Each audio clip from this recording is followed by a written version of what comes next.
देखिए, अगर आप यूपीएससी की तैयारी कर रहे हैं then there is an important announcement for you guys. Unacademy के जितने भी सब्सक्रिप्शन है यूपीएससी के, उन पर होली ऑफर चल रहा है एंड दिस इज डबल धमाका Holi offer for you guys, जहां पर आपको अनअकैडमी के सभी सब्सक्रिप्शन पर यूपीएससी के आपको फ्लैट 60% ऑफ मिलेगा। उसके साथ साथ 6 महीने का फ्री एक्सटेंशन भी मिलेगा। और ये जो ऑफर है ये लिमिटेड ऑफर है, 12 मार्च तक ऑफर है। सो जाइए इस ऑफर का लाभ उठाइएगा एंड इस वाले ऑफर को अगर आप अवेल करते हैं और कोड यूज करते हैं SKY50 तो आपको एडिशनल डिस्काउंट मिलेगा प्लस मुझसे मेंटरशिप मिलेगी। उसके साथ साथ अगर आप इस बार का यूपीएससी प्रीलिम्स दे रहे हैं और आपको लगता है कि सीसेट में कुछ प्रॉब्लम है और सीसेट में कुछ समस्या आ सकती है आपको, तो आप अनअकैडमी की हेल्प ले सकते हैं। अनअकैडमी पर आपके लिए एक सीसेट का बेहतरीन कोर्स है और जिसकी कॉस्ट है 2999 and yes use the code SKY50, आपको इसमें भी एडिशनल डिस्काउंट मिलेगा प्लस मुझसे मेंटरशिप मिलेगी। And yes again as usual कि अगर आपने अनअकैडमी से जुड़ते हैं अनअकैडमी के सब्सक्रिप्शन पे, तो आप किसी भी बैच में अपने आप को एनरोल कर सकते हैं। आप अपने आप को आगाज बैच में एनरोल कर सकते हैं, आप अपने आप को आरंभ बैच में, इग्नाइट बैच में, किसी भी टीचर से किसी भी समय कैसे भी पढ़ सकते हैं, कोई से भी मीडियम में, हिंदी में, इंग्लिश में। So it's a model of customise education. Customise education में आपकी फ्रीक्वेंसी से जो भी टीचर मैच हो रहा हो, जिसका आपको समझ में आ रहा हो, जिसके कंटेंट को आप में लग रहा हो कि यस कंटेंट में दम है, कंप्लीटनेस भी है, प्लस मुझे समझ में आ रहा है, आप उनसे पढ़िए, कभी भी पढ़िए, ऑनलाइन ऑफलाइन डाउनलोड करके पढ़िए, ऐप में कैसे भी पढ़िए।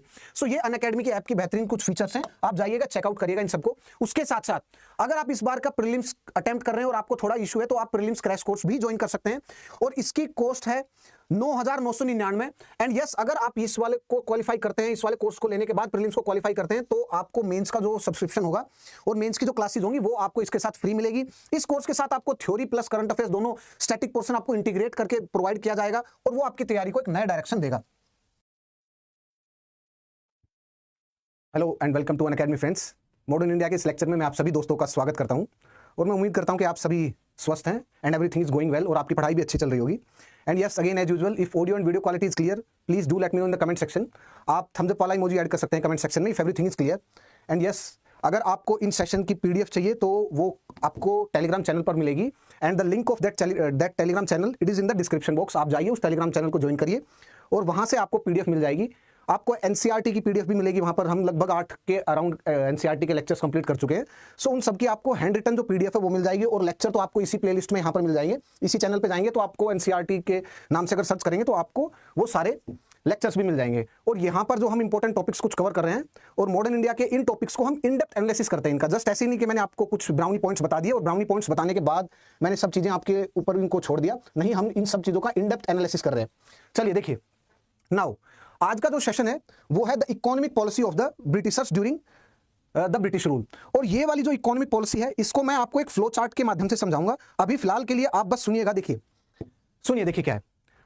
अगर हम आज के दिन इकोनॉमिक पॉलिसी के बारे में बात करें तो इकोनॉमिक पॉलिसीज हमारे पास कौन कौन सी है, कैसे कैसे है, पहले इसको समझते हैं, प्रेजेंट कॉन्टेक्स्ट में समझते हैं। देखिए कुछ फील लेते हैं ना पहले कि हम पढ़ने क्या वाले हैं। अगर मैं डायरेक्ट आपको बताने लग जाऊं कि रेवेन्यू पॉलिसी क्या थी, ट्रेड पॉलिसी क्या थी, इंडस्ट्रियल पॉलिसी क्या थी, आपको कुछ समझ में नहीं आएगा, फील नहीं आएगा। फील कराने के लिए कुछ चीजें करते हैं। देखिए आज के दिन अगर गवर्नमेंट को GDP बढ़ाना है तो गवर्नमेंट क्या कर सकती है? गवर्नमेंट क्या करेगी कि फिस्कल पॉलिसी के माध्यम से, मॉनेटरी पॉलिसी के माध्यम से और अलग अलग कोई ट्रेड जो पॉलिसी आएंगी उनके इन सब में इंटरवीन करने के बाद वो क्या करेगी कि जो ओवरऑल जो इकोनॉमिकल जो स्ट्रक्चर है हमारा, जो इकोनॉमी अर्थव्यवस्था है, उसमें इंटरवीन करने की कोशिश करेगी गवर्नमेंट। मतलब गवर्नमेंट के हस्तक्षेप के थ्रू, मतलब ऑफ कोर्स बाउंडेड हस्तक्षेप, ये नहीं कि गवर्नमेंट हर चीज को कंट्रोल कर रही है, नहीं, वो क्या करती है कि अर्थव्यवस्था को इन्फ्लुएंस करने की कोशिश करती है और ग्रॉस डोमेस्टिक जो प्रोडक्ट है ना GDP, उसको कैसे करके उसको बढ़ाने की कोशिश करती है। अब देखिए जब भी ग्रॉस डोमेस्टिक प्रोडक्ट बढ़ेगा भारत का तो उससे दो फायदे होंगे। सबसे पहला, और इनफैक्ट अगर किसी भी देश का अगर डोमेस्टिक प्रोडक्ट बढ़ेगा मतलब उसकी अर्थव्यवस्था ऊपर की तरफ जाएगी। आप न्यूज़पेपर में सुनते होंगे कि India is growing at the rate of 7% और 7% पर एनम। ना इसका मतलब क्या है? इसका मतलब यह है कि अगर लास्ट टाइम जितना भी उत्पाद हुआ था उसका 7% अभी बढ़ गया है। लास्ट टाइम अगर 100 हुआ था अभी 107 हो गया है। उससे दो फायदे हैं, अगर वो बढ़ता है उसकी ग्रोथ रेट अच्छी होती है तो उससे दो फायदे हैं। सबसे पहला, गवर्नमेंट को यह फायदा है कि गवर्नमेंट को टैक्स मिलेगा, गवर्नमेंट का टैक्स कलेक्शन ज्यादा होगा।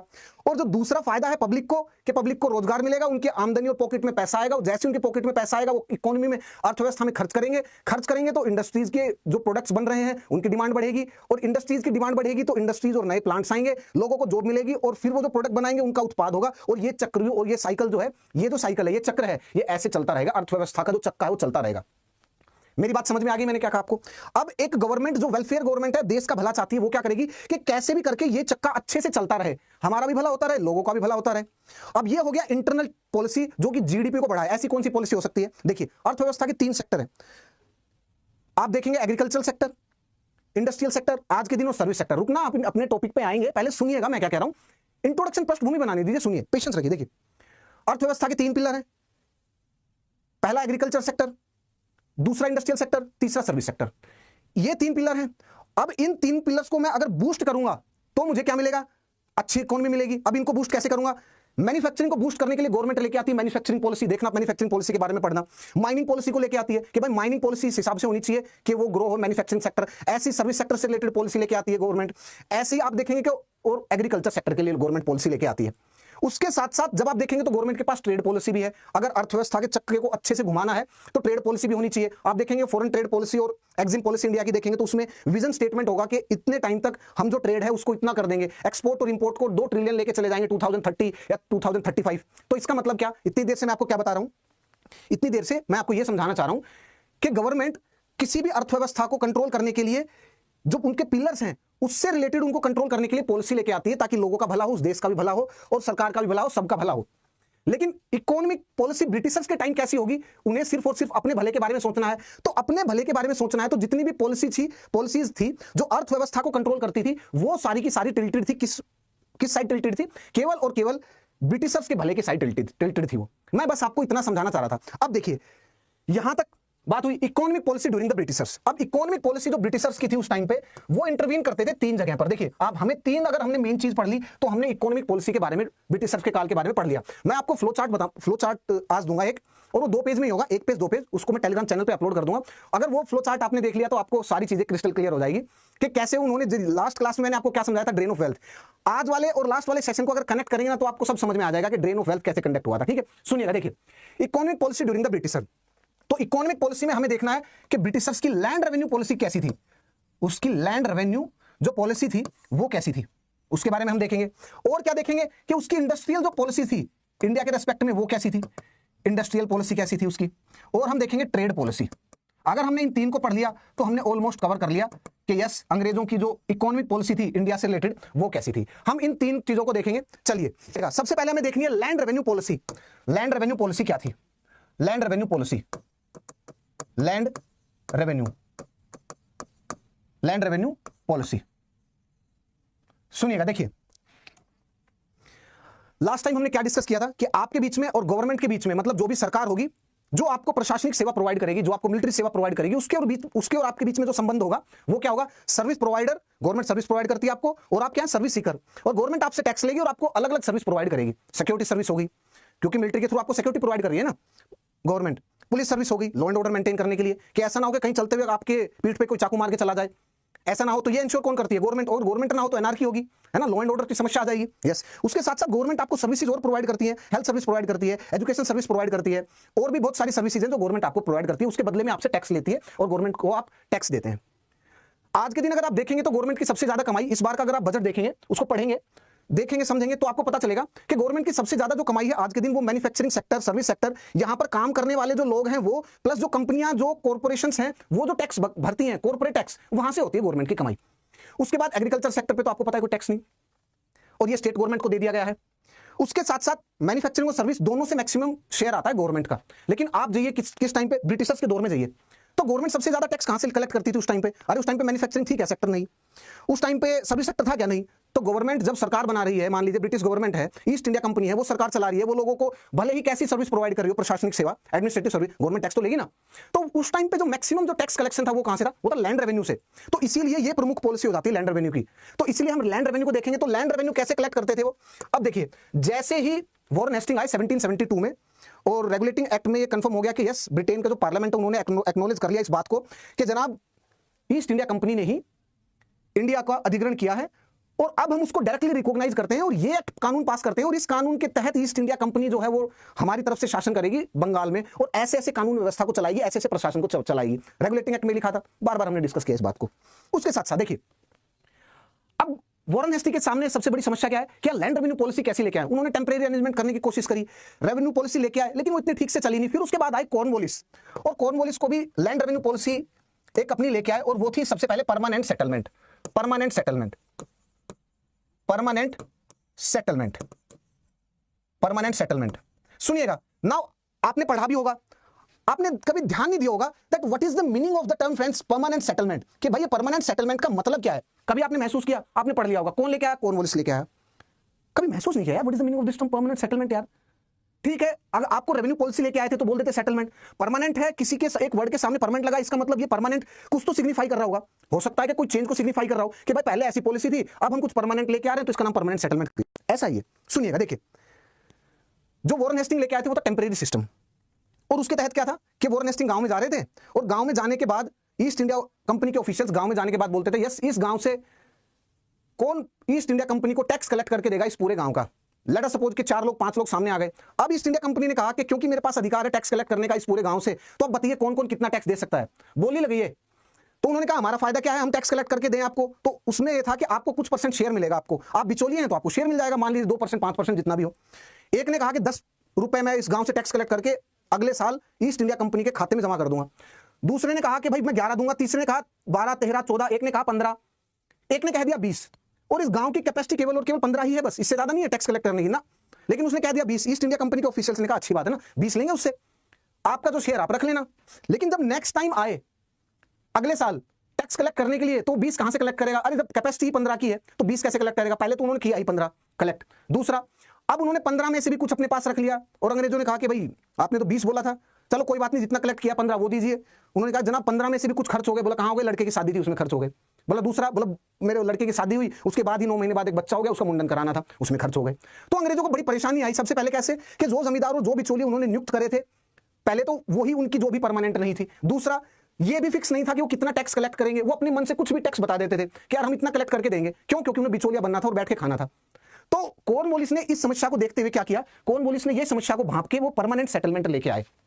और वो कहां पर लेके आए परमानेंट सेटलमेंट? वो लेके आए थे बिहार में, वो लेके आए थे उड़ीसा में, और वो लेके आए थे बंगाल में। और यह इसको बोलते हैं परमानेंट सेटलमेंट कॉर्नवालिस का। फील आया आपको कि ऐसा क्यों था? What is the meaning of the term permanent settlement? हम क्या करते हैं, हमने उसे याद कर लिया, रट लिया। अरे रटने से क्या होगा? आपको मतलब समझ में आना चाहिए। क्या परमानेंट सेटलमेंट का मतलब क्या है, ये कहां थी, इसके प्रोविजंस क्या थे, सब आपको पता होने चाहिए। अब देखिए, ये परमानेंट सेटलमेंट थी, और परमानेंट सेटलमेंट किस किस एरिया में थी मैं एक बार ड्रॉ कर देता हूं, आपको मैप के माध्यम से बता देता हूं ताकि आपको सारी चीजें क्लियर हो जाए।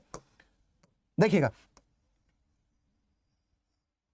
ये इंडिया का मैप, और इंडिया के मैप में जब ये वाला एरिया आप देखेंगे, ये वाला जो एरिया है, यहां पर आपको मिलेगा बंगाल, यहां पर आपको मिलेगा बिहार, ईस्टर्न बिहार का एरिया, और ये आपको मिलेगा उड़ीसा का एरिया। सो ये जो एरिया था, यहां पर परमानेंट सेटलमेंट लेके आए कॉर्नवालिस, इस वाले एरिया में। और ये बड़ा ही महत्वपूर्ण क्वेश्चन है, यूपीएससी का फेवरेट है मेरे भाई, ध्यान रखना इसको। और परमानेंट सेटलमेंट कब लेके आए थे कॉर्नवालिस? 1793 में। सबसे पहले तो कौन लेके आए थे आपको ये पता होनी चाहिए। 1793 में कॉर्नवालिस लेके आए थे। 1793 में कौन लेके आए थे? कॉर्नवालिस लेके आए थे। और इसमें क्या किया? इसमें जमींदार को फिक्स कर दिया गया, जमींदार को फिक्स कर दिया गया। सुनिएगा, देखिए बड़ा मजा आएगा, आपको पता चलेगा कि एक तीर से दो निशाने लगाए अंग्रेजों ने। इस वाले सिस्टम से एक तीर से 2 निशाने लगाए उन्होंने। सबसे पहले जमींदार को फिक्स किया, यार इनको फिक्स करते हैं। ये क्या है कि सब बोली लगाते हैं खड़े होकर के, बोली वाला सिस्टम ठीक नहीं है। जमींदारी को लेने के लिए क्या करते हैं कि बोली भी जितने ज्यादा अगर टैक्स कलेक्ट यहां से कर सकते हैं, मान लीजिए 15, ये तो 20-20 बोलते हैं, तो एक काम करिए, हटिए, इनमें से किसी एक को चुनिए, जमींदार बनिए, उसको फिक्स कर दीजिए, पूरे गांव का जितना भी लैंड है इसको दे दीजिए कि भाई आप जितना भी गांव का जमीन है वो सारी तेरी। बोला बाकी सारे आपके खेत में काम करने वाले वर्कर टेनेंट्स हो गए वो बाकी सारे। तो जमींदारी फिक्स कर दी गई, उसको लैंड भी दे दिया गया। और उसका काम क्या था? उस जमींदार का काम था बिचौलिए का, कि आपको क्या करना है, इस खेत में सबसे काम कराना है। जितने भी आपके गांव के पीजेंट्स होंगे वो सारे आपके खेत में काम करेंगे। काम करने के बाद उनका जो भी बनता है, जो भी उनका मान लीजिए दिहाड़ी मजदूरी जो भी बनती है, उनका जो भी पैसा बनता है वो सब उनको देने के बाद जितना भी आपके पास बचता है उसका 10/11 आपको कंपनी सरकार को देना है, और 1/11 आपको अपने पास रखना है। इसका मतलब रेवेन्यू भी गवर्नमेंट ने फिक्स कर दिया कि 15 ही कलेक्ट करोगे। 15 को कलेक्ट करने के आपका रेवेन्यू 15 ही है, तो 15 में से फिर डिस्ट्रीब्यूशन भी फिक्स कर दिया। सो इसका मतलब दे fix the revenue, they fixed the revenue, they fix the revenue. और रेवेन्यू को फिक्स कैसे किया? रेवेन्यू को फिक्स किया सबसे पहले तो उन्होंने कलेक्शन को फिक्स कर दिया कि कलेक्शन, जो टैक्स कलेक्शन होगा उसको फिक्स करो भाई, जमींदारी को फिक्स करो, टैक्स कलेक्शन को फिक्स करो, और आपको शेयर कितना देना है? 10/11 कंपनी के पास पहुंचाना है, और 1/11 क्या होगा? आप अपने पास रख सकते हैं। इस चीज को बोलते हैं परमानेंट सेटलमेंट। और ये आया था 1793 में। इसका एरिया क्या था? कॉर्नवालिस। अगर यहां से कोई भी क्वेश्चन आपका छूट जाए तो मेरे को बताना, यहां से कोई भी क्वेश्चन नहीं छूटने वाला, आपका कोई भी क्वेश्चन नहीं छूटेगा यहां से। इसको बोलते हैं परमानेंट सेटलमेंट। सो अब देखिए, इस वाले से आपको कैसे पता चला कि यार जो इंट्रोडक्शन मैंने क्लास में दिया था उससे कनेक्ट करके देखिए, उस चीज से इसको कनेक्ट करके देखिए। मैंने क्या कहा कि गवर्नमेंट, जो प्रेजेंट गवर्नमेंट है, अगर वो अर्थव्यवस्था को बूस्ट करना चाहे, उसको अपलिफ्ट करना चाहे, तो वो क्या करेगी? वो सेक्टर ऑफ द इकोनॉमी में इंटरवीन करेगी। वो एग्रीकल्चर सेक्टर में इंटरवीन करेगी, वो मैन्युफैक्चरिंग सेक्टर में इंटरवीन करेगी और सर्विस सेक्टर में इंटरवीन करने के बाद इनको इस प्रकार से चेंज करेगी कि सबका भला हो, हमारा भी भला हो, सरकार का भी भला हो, लोगों का भी भला हो, उनको जॉब मिले, इंडस्ट्रीज का भी भला हो, कैपिटलिस्ट सबका भला हो, और हम एक्सपोर्ट भी करें उससे भी भला हो, बाहर के लोगों को सस्ता एक्सपोर्ट करें, बाहर के लोगों का भला हो। इस तरीके से गवर्नमेंट क्या लेगी, वेलफेयर इकोनॉमी बनाने की कोशिश करेगी। लेकिन यहां पर मेन मोटिव क्या था? Main motive east India company का था रेवेन्यू कलेक्शन। उनको किसी भी चीज से घंटा फर्क पड़ता था कि जमींदारों की कंडीशन कैसी रहे। जमींदार बिचौलिए हैं, बिचौलिए बना दिए बस, पीजेंट्स की कंडीशन क्या, उनको कोई फर्क नहीं पड़ता।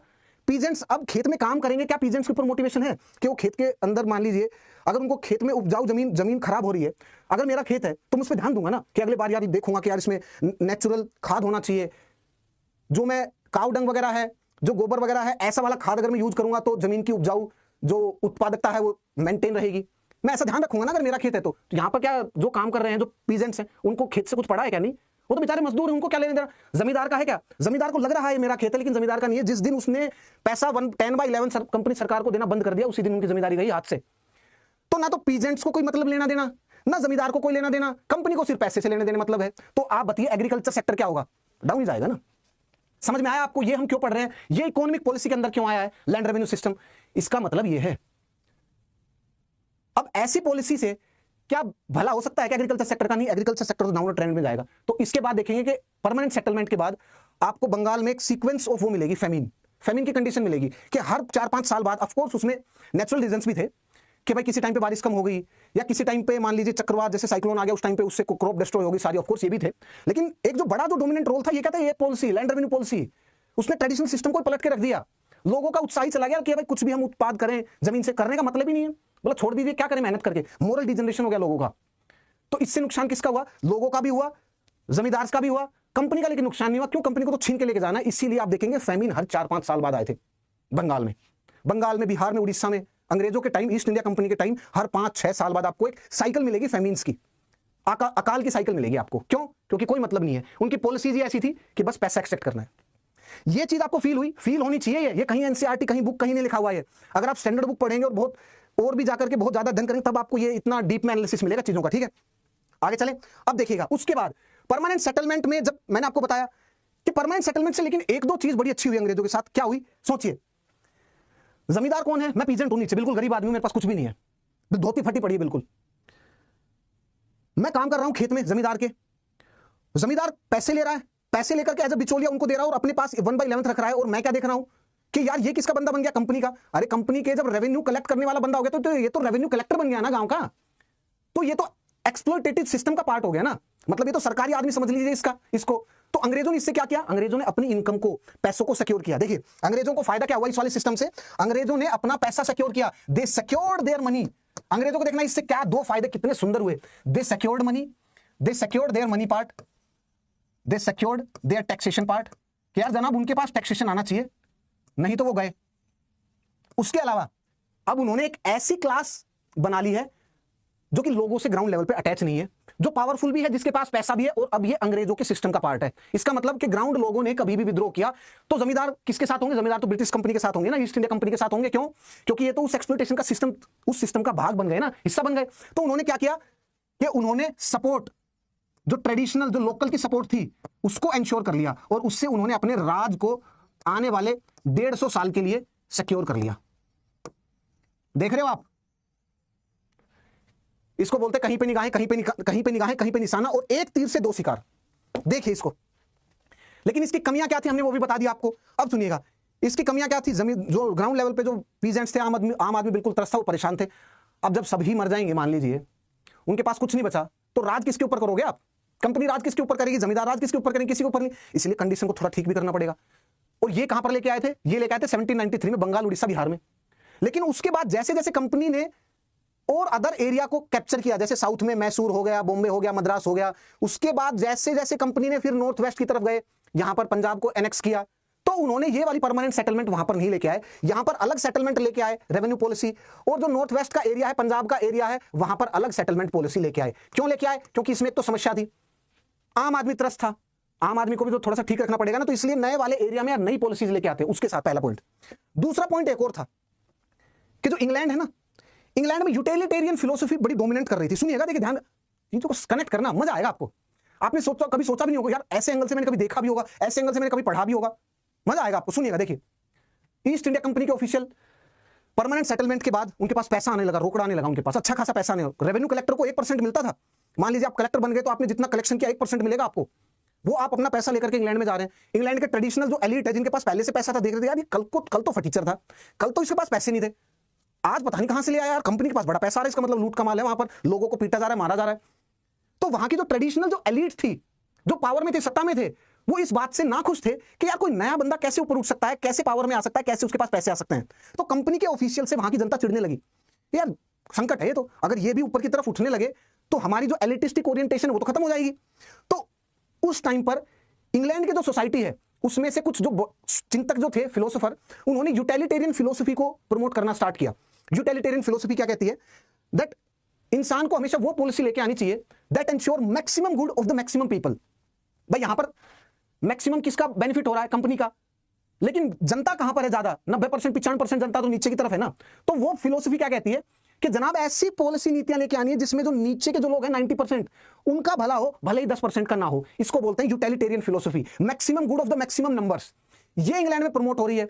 अब सोचिए, ये इंग्लैंड में जब प्रमोट हो रही है ये फिलोसफी, तो वहां के कानून बनाने वाले भी इससे इन्फ्लुएंस थे, इस फिलोसफी से। उन्होंने कंपनी को आदेश दिया, ऑर्डर दिया क्या, कि जो भी आपने नए एरिया कॉन्क्वेस्ट करोगे अब भविष्य में, वहां पर ये वाली फिलोसफी मत, ये वाला सेटलमेंट नहीं लेके आओगे, परमानेंट सेटलमेंट ना, ये वाला सेटलमेंट आपको लेके नहीं आना है, आपको नया सेटलमेंट लेके आना, नया।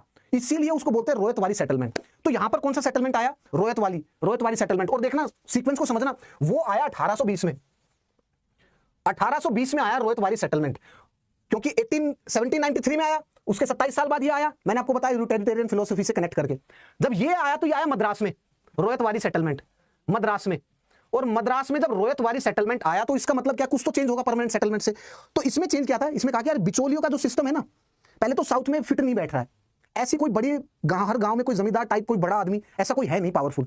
तो बोला क्या करें? तो बोला एक काम करिए कि जमींदार वाला जब सिस्टम ही नहीं है तो कंपनी क्या करती है, डायरेक्ट रोयत से, मतलब डायरेक्ट जो जिनके पास खेत है उन्हीं से डायरेक्ट डील करते हैं ना। उन्हीं को बोलते हैं कि भाई आप इतना पैसा कलेक्ट करिए और कंपनी में जमा कर दीजिए, आप डायरेक्ट टैक्स दीजिए ना, बिचौलिए का टंटा ही खत्म। और बिचौलिए को जितना भी पैसा लेता था वो थोड़ा सा कंपनी रख लेगी, थोड़ा सा तुम अपनी जेब में रख लेना। रोयत मतलब किसान, तो इसको बोलते हैं रोयत वाली सेटलमेंट। अब किसान बिल्कुल खुश, बोला मजा आ गया, ठीक है। क्यों? क्योंकि बीच से जमींदार हट गया। अब जमींदार बिचौलिया हटता है तो थोड़ा पैसा डिस्ट्रीब्यूट होता है भाई, इसलिए तो बोल रहे हैं ना। अभी सुनिए, किसी भी चीज में बिचौलिए कितने खतरनाक होते। आपने रूम लिया, आप कभी दिल्ली में जाना, कभी और दूसरे एरिया में जाना, कभी भी, और आपको रूम लेना है, 1 महीने का रेंट मांगता है, गला सूख जाता है जनाब। मान लीजिए रेंट है आपका 30,000 रुपए, तो आपको कमरा जस्ट लेने के लिए 30,000 रुपए देने पड़ेंगे पहले, फिर डिपॉजिट देना पड़ेगा। 30-60 हो गए, 30 कौन लेके जाएगा? बिचौलिया लेके जाएगा, ब्रोकर। बड़ी परेशानी होती है 30,000 रुपए निकालने के लिए, जेब से निकाल के देने के लिए। तो आप समझते हैं यार ये ब्रोकर का सिस्टम बंद होना चाहिए, कुछ ना कुछ ऑनलाइन डिजिटल मन में फीलिंग आती है ना। तो ऐसी फीलिंग उस टाइम पे थी रोयत के अंदर। यहां पर दबाया जब सब खुश थे, बहुत अच्छा रोयत वाली सेटलमेंट लेके आए, हम भी खुश, पीजेंट भी खुश, कंपनी भी खुश। लेकिन यहां के जो रोयत थे उनको बाद में पता चला कि यार बीच के जो जमींदार थे वो हट गए हैं, लेकिन एक बड़ा जमींदार आ गया है। उन्होंने बोल दिया कि ठीक है, अगले बार परमानेंट सेटलमेंट में जमीन किसकी थी? जमींदार की। बाकी सब क्या थे? मजदूर थे, काम करने वाले। यहां पर क्या थे? रोयत्स को, मतलब किसानों को उनकी जमीन भी दे दी, हटा दिया बीच से, उसको जमींदार को हटा दिया बीच से। लेकिन रोयत से एक चीज भूल गए, क्या? कि बीच से जमींदारी तो हटे हैं, कंपनी तो आपसे टैक्स लेगी, कंपनी आपसे 55% या 60% टैक्स ले रही है। और कंपनी आपको बोल रही है कि अगले बार अगर आपने टैक्स नहीं भरा, लगान नहीं दिया तो दुगना लगान लेंगे, और फिर से लगान नहीं दिया तो आपकी जो जमीन उसको हड़प लेंगे। तो कंपनी ने पहले कान ऐसे पकड़े थे, अब ऐसे पकड़ लिए कान। इसका मतलब ये है मेरे भाई। तो इसको बोलते हैं रोयत वाली सेटलमेंट। और रोयत वाली सेटलमेंट में क्या था? दूसरी सेटलमेंट देखते हैं और पढ़ते हैं। देखिए दूसरी सेटलमेंट देखते हैं और पढ़ते हैं। दूसरी सेटलमेंट क्या थी? दूसरी सेटलमेंट थी रोयत वाली सेटलमेंट। रोयत वाली सेटलमेंट दूसरी थी, रोयत वाली सेटलमेंट। और रोयत वाली सेटलमेंट थी कहां पर? सबसे पहले मैं आपको बताता हूं ये थी कहां पर। ये थी मद्रास में, यहां पर मद्रास। और मद्रास में लेके आए थे मुनरो एंड रीड 1820s में। 1820s में वो दो नाम जो आपको बताया, मुनरो एंड रीड, वो आपको पता होने चाहिए। मुनरो एंड रीड, ये यूपीएससी में पूछा है।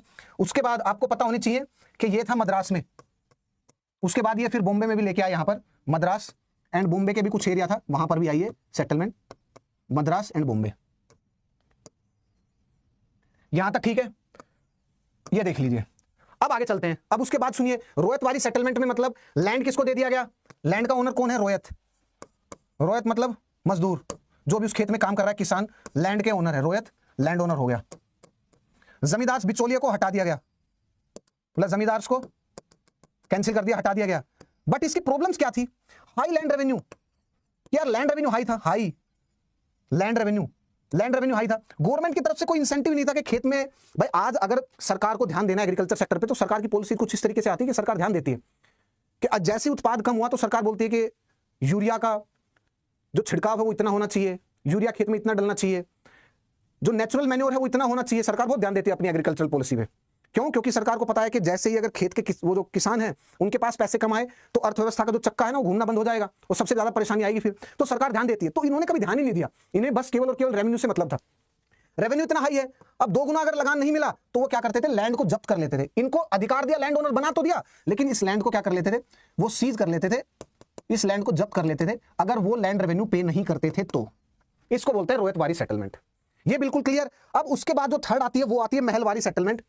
महलवारी सेटलमेंट, उसके बाद जो थर्ड है वो है महलवारी सेटलमेंट। महलवारी सेटलमेंट, और ये महलवारी सेटलमेंट जब उन्होंने 1840 में, देखिए ये कब थी, ये वाली कब थी मद्रास में, ये वाली लेके आए थे रोहित वाली 1820 के अराउंड 1820 के बाद लेके आए थे वो। और महलवारी कब आई थी, महलवारी आई थी आप जब 1830 के बाद देखेंगे ना, 1830 और 1840 के टाइम आई थी। और ये कहां पर थी, नॉर्थ वेस्ट में, नॉर्थ वेस्ट फ्रंटियर प्रोविंस, और वेस्टर्न यूपी में भी आई थी, north west province, western UP, आज के दिन जो दिल्ली वाला इलाका है आपको मिलेगा ना, ये सारा मिलेगा। अब देखिए मैं एक बार डायग्राम बना देता हूं आपके लिए ताकि आपको सारी चीज फील हो जाए, समझ में आनी चाहिए यार चीज। कोई भी रट के क्या मिलेगा, कुछ भी नहीं मिलना रट के, पर मैक्सिमम तो हमारा दिमाग यही रहता है कि यार रट लेते हैं बस, कि कहीं भी एक कोई ऐसा पुदीना मिल जाए बस, कि कंप्लीट मॉडर्न इंडिया इन 2 घंटा। और ये ध्यान नहीं देते कि यार मॉडर्न इंडिया 2 घंटे में हो सकती है क्या, 2 घंटे मॉडर्न इंडिया, 2 घंटे में इकोनॉमिक्स, 2 घंटे में पॉलिटी, बन गए आप तो कलेक्टर। और आप उस पर क्लिक करते हैं तो आपकी प्रॉब्लम है ना, क्योंकि हमें इतना भी नहीं पता कि यार कैसे पढ़ते हैं या किस चीज को देखना चाहिए, then we are bound to fail, है ना। हमने गलती करी थी इसलिए मैं आपको बार बार चीख करके भाव के साथ बताता हूं कैसी गलतियां मत करना।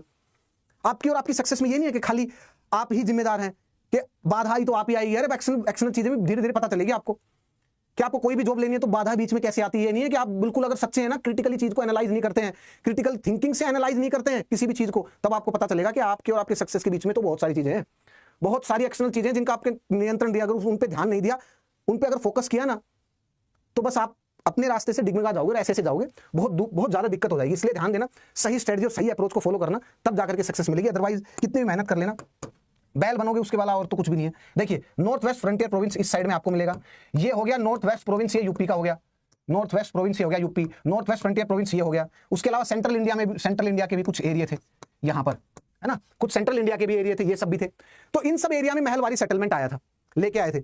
और इस वाले महलवारी सेटलमेंट का क्या था, ये वाला महलवारी सेटलमेंट इसलिए लेके आए थे कि थोड़ा चेंज करना था। रोहितवारी सेटलमेंट में जो भी समस्या आई थी, बोला कि नया जो एरिया 1840 में, टाइमलाइन देखना 1840 में ये वाला एरिया जब कॉन्कर किया, क्योंकि पंजाब को एनेक्स कर लिया था 1850 के अराउंड, तो इस वाले एरिया में जो महलवारी सेटलमेंट है उसके प्रोविजन क्या थे कि यार गांव में जो भी बड़ी डोमिनेंट फैमिली है उनका जो हेड है वो सारे बैठेंगे, वो सारे बैठने के बाद एक साथ टैक्स कलेक्ट करेंगे, इकट्ठा करेंगे और जो कंपनी सरकार है वहां पर जमा कर देंगे। ये था महलवारी सेटलमेंट, बस इतना ही देखना, इससे ज्यादा इसका मूल्यांकन। तीनों में प्रॉब्लम क्या थी, वही हाई लैंड रेवेन्यू, लगान ज्यादा था। लगान नहीं दिया तो 2 गुना लगान दीजिए, 2 गुना लगान नहीं दिया तो अगर आप जमींदार हैं तो पूरी जमीन आपकी छीन ली जाएगी, अगर आप जमींदार नहीं है, रोयत है, रोयतवारी सेटलमेंट के अंदर है और आपके पास लैंड है तो आपकी जमीन ले ली जाएगी। तो सबसे बड़ा जमींदार कौन था, कंपनी थी सबसे बड़ी जमींदार। समझ गए ये बात। आज के दिन अगर गवर्नमेंट आपकी जमीन लेगी तो आपको कंपनसेशन देगी, मुआवजा देगी। आपके पास अगर टैक्स, मान लीजिए आपके पास लोन चढ़ा हुआ है तो गवर्नमेंट, आपने अपने जमीन के कागज गिरवी रख के अपना लोन लिया है, तो जितनी मार्केट वैल्यू होगी उसके हिसाब से आपको पेमेंट करी जाएगी। जितना सर्कल रेट होगा उससे 2, 3, 4 गुना अगर गवर्नमेंट खरीदेगी तो वो आपको देगी, इतना देगी, तब जाकर के आपका लैंड रहे, तब जाकर के आपका लैंड जो है वो गवर्नमेंट लेगी। और अगर आपने लोन लिया है और लैंड के थ्रू, तो इतने जल्दी गवर्नमेंट जब्त भी नहीं कर सकती आपके लिए, उस टाइम पर ऐसे ही हटा देती थी गवर्नमेंट। सो ये हो गया कंप्लीट। सो एक पॉलिसी, इकोनॉमिक पॉलिसी में हमने सबसे पहले लैंड रेवेन्यू पॉलिसी को देख लिया। उसके बाद चलते हैं, उसके बाद हम इंडस्ट्री से रिलेटेड पॉलिसी देखते हैं। देखिए सेकंड पॉलिसी क्या है, इंडस्ट्रियल से रिलेटेड पॉलिसी। इंडस्ट्रीज से रिलेटेड पॉलिसी क्या थी, और ये सारी चीजें मैंने एक फ्लो चार्ट में कन्वर्ट कर दिए, और वो फ्लो चार्ट आपको कहां मिलेगा, टेलीग्राम चैनल पे। उसका डिस्क्रिप्शन बॉक्स में उसका लिंक मिल जाएगा, जाइए वहां से डाउनलोड कर लेना। मैं क्लास के बाद जो कल की जो क्लास थी ड्रेन ऑफ वेल्थ, उसको भी आज की क्लास के साथ इंटीग्रेट करके मैं अपलोड कर दूंगा। मैंने इसीलिए अपलोड नहीं किया था कल वाली क्लास के लिए, क्यों, क्योंकि आज वाली क्लास का मैं पहले ऐड करूंगा, फिर उसके बाद ड्रेन ऑफ वेल्थ को ऐड करूंगा, और जब आपको ये दोनों इंटीग्रेट हो जाएंगे तब सारी चीज समझ में आ जाएगी। ठीक है, देखिए इंडस्ट्रीज ना, सुनिएगा, कोई बाहर के लोग आए हैं, वो हमारी इंडस्ट्री क्यों लगाएंगे सबसे पहले यहां पर, और ना लगाना उनके लिए फायदेमंद है। And they promoted deindustrialisation as well. वो कैसे, वो सुनिए। हमारे पास जैसे आज की जो ट्रेडिशनल इंडस्ट्री है ना, मैन्युफैक्चरिंग इंडस्ट्री, ऐसे वो ऐसी कोई भी इंडस्ट्रीज नहीं थी, हमारे पास लोकल विलेज इंडस्ट्री थी, टाउन इंडस्ट्रीज। और ऐसी वो इंडस्ट्रीज कौन सी थी? Handicraft industry. भाई आपका गांव है तो आपके गांव में देखना, आपके गांव में पोट बनाने वाला मतलब कुम्हार भी मिलेगा, बाल काटने के लिए जो नाई होते हैं वो भी मिलेंगे आपके गांव में, अलग अलग आपको कास्ट मिलेगी। और वो जो विलेज इकोनॉमी मिलेगी ना आपको, सेल्फ सफिशिएंट मिलेगी इकोनॉमी। देखना आप कभी इस बात को ऑब्जर्व करना, नोटिस करना आप। लेकिन और आपको ऐसी भी कास्ट मिलेगी जो कि उस टाइम पर कपड़ा बनाती थी, जो कि उस टाइम पे मान लीजिए टॉय बनाती थी। तो ऐसे जो कंपनी, जो मैन्युफैक्चरिंग जो यूनिट्स थी वो थी local manufacturing units, house hold manufacturing units, जो कि गांव में थी, घरों में थी। इनको बोलते थे कि हैंडीक्राफ्ट इंडस्ट्री। वहां उस टाइम पर लोकल हैंडीक्राफ्ट इंडस्ट्री थी, शहरों में, गांव में, कस्बों में हाउस इंडस्ट्रीज थी ऐसी। लेकिन ये पता कितनी मजबूत थी? ये बहुत ज्यादा मजबूत थी। और ये इतनी मजबूत थी कि इंडिया से जो ईस्ट इंडिया कंपनी थी 1750 के बाद, 1750 से पहले मतलब 1700 1650 जब ईस्ट इंडिया कंपनियां इंडिया में आई ही इसलिए थी क्योंकि उनको इंडिया के जो प्रोडक्ट्स थे उनकी रिक्वायरमेंट और उनकी डिमांड यूरोप में ज्यादा थी। तो वो आते थे, इंडिया में आए, इंडिया में आने के बाद ये जो हैंडीक्राफ्ट प्रोडक्ट है इनको लेते थे, पोर्ट के पास रखते थे, एक फैक्ट्री में, गोदाम में, और उसके बाद उसको एक्सपोर्ट और शिप करते थे यूरोप में और इंग्लैंड में। और इंडिया में क्या लेके आते थे? सोना चांदी लेके आते थे। और वो सोना चांदी फिर जब मिलेगा तो इंडिया के जो लोकल जो मैन्युफैक्चरर है उनको मिलेगा। और यहां पर मैन्युफैक्चरर कौन है? House hold manufacturer. अरे जैसे लेडीज हैं, उन्होंने सुबह शाम जो भी उनका वर्क है उस टाइम पे, भाई रूरल इकोनॉमी थी, वो वर्क किया, दोपहर में अगर वो फ्री है तो चीजें बुनती थी अपने हाथ से, कढ़ाई करती थी किसी भी चीज में, कोई कपड़ा अगर सीलते थे तो उसमें प्रिंटेड कैलिकोज और उसमें अच्छी नक्काशी करती थी। तो ऐसे जो प्रोडक्ट थे उनकी डिमांड थी यूरोप में। इसको बोलते थे local handicraft industries, local handicraft industries. और ये इतनी ज्यादा प्रसिद्ध थी कि इंग्लैंड में इसके प्रोडक्ट बहुत हाई डिमांड में थे। और हाई डिमांड में भी इतने ज्यादा थे कि इंग्लैंड की जो गवर्नमेंट है ना, इंग्लिश गवर्नमेंट, उसको कानून लेके आना पड़ा कि यार जनाब बहुत ज्यादा पैसा ड्रेन हो रहा है। और इंडिया के प्रोडक्ट ने तो यहाँ की जो लोकल जो प्रोडक्ट्स उनको खत्म कर दिया। लोकल प्रोडक्ट उस टाइम के कौन से थे? वुलन। वहां तो सर्दी है ना, तो उनके वुलन कपड़े थे। लेकिन इंडियन जो प्रोडक्ट है वो इतने ज्यादा फेमस थे कि कर्टेन भी इंडियन, वो रुमाल, हैंडकरचीफ वो भी इंडियन, पैंट वगैरह, शर्ट वगैरह वो भी इंडियन, प्रिंटेड कैलिकोस। तो इसलिए वहां के पार्लियामेंट को कानून लेके आना पड़ा कि कोई भी अब यहां से इंडिया से इंपोर्ट नहीं करेगा और इन कपड़ों का यूज नहीं करेगा, इस्तेमाल नहीं करेगा।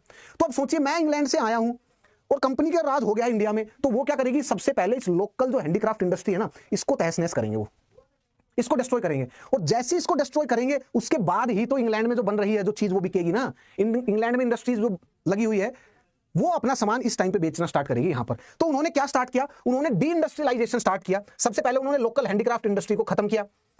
लोकल हैंडीक्राफ्ट इंडस्ट्री को खत्म करने के बाद देखिए, सबसे पहले मैं लिख देता हूं यहां पर ना, बिफोर 1750 क्या था? बिफोर 1750 क्या था? लोकल जो हैंडीक्राफ्ट इंडस्ट्री थी,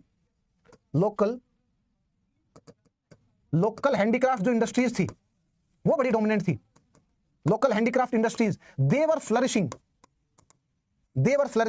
and India exported goods to England, and in return what India was getting bullions। ये फ्लो चार्ट आपको समझ में आ गया? तो मेरे को अब ये जो साइकिल है, ईस्ट इंडिया कंपनी को यही साइकिल तोड़नी है। इस साइकिल को अगर तोड़ दिया तो उसके बाद इंग्लैंड के प्रोडक्ट इंडियन मार्केट में जा सकते हैं, इंडियन मार्केट में चले जा सकते हैं। अब देखिए, इसको ही मेरे को डिस्ट्रॉय करना है। I need to destroy this. और उन्होंने ऐसे ही किया। और जैसे ही उन्होंने इस चीज को डिस्ट्रॉय किया, अब बेरोजगार हो गए लोग। तो जैसे ही वो बेरोजगार हो, वो कहां पर गए? वो गांव वाले एरिया में गए, रूरल एरिया में अपने वापस गांव चले गए। भाई कोरोना के टाइम भी तो जितने वर्कर्स थे वो अपने सारे गांव चले गए थे, आपको पता होगा, सारे के सारे गांव चले गए थे। क्यों? शहर में कोई काम नहीं, कस्बे में कोई काम नहीं।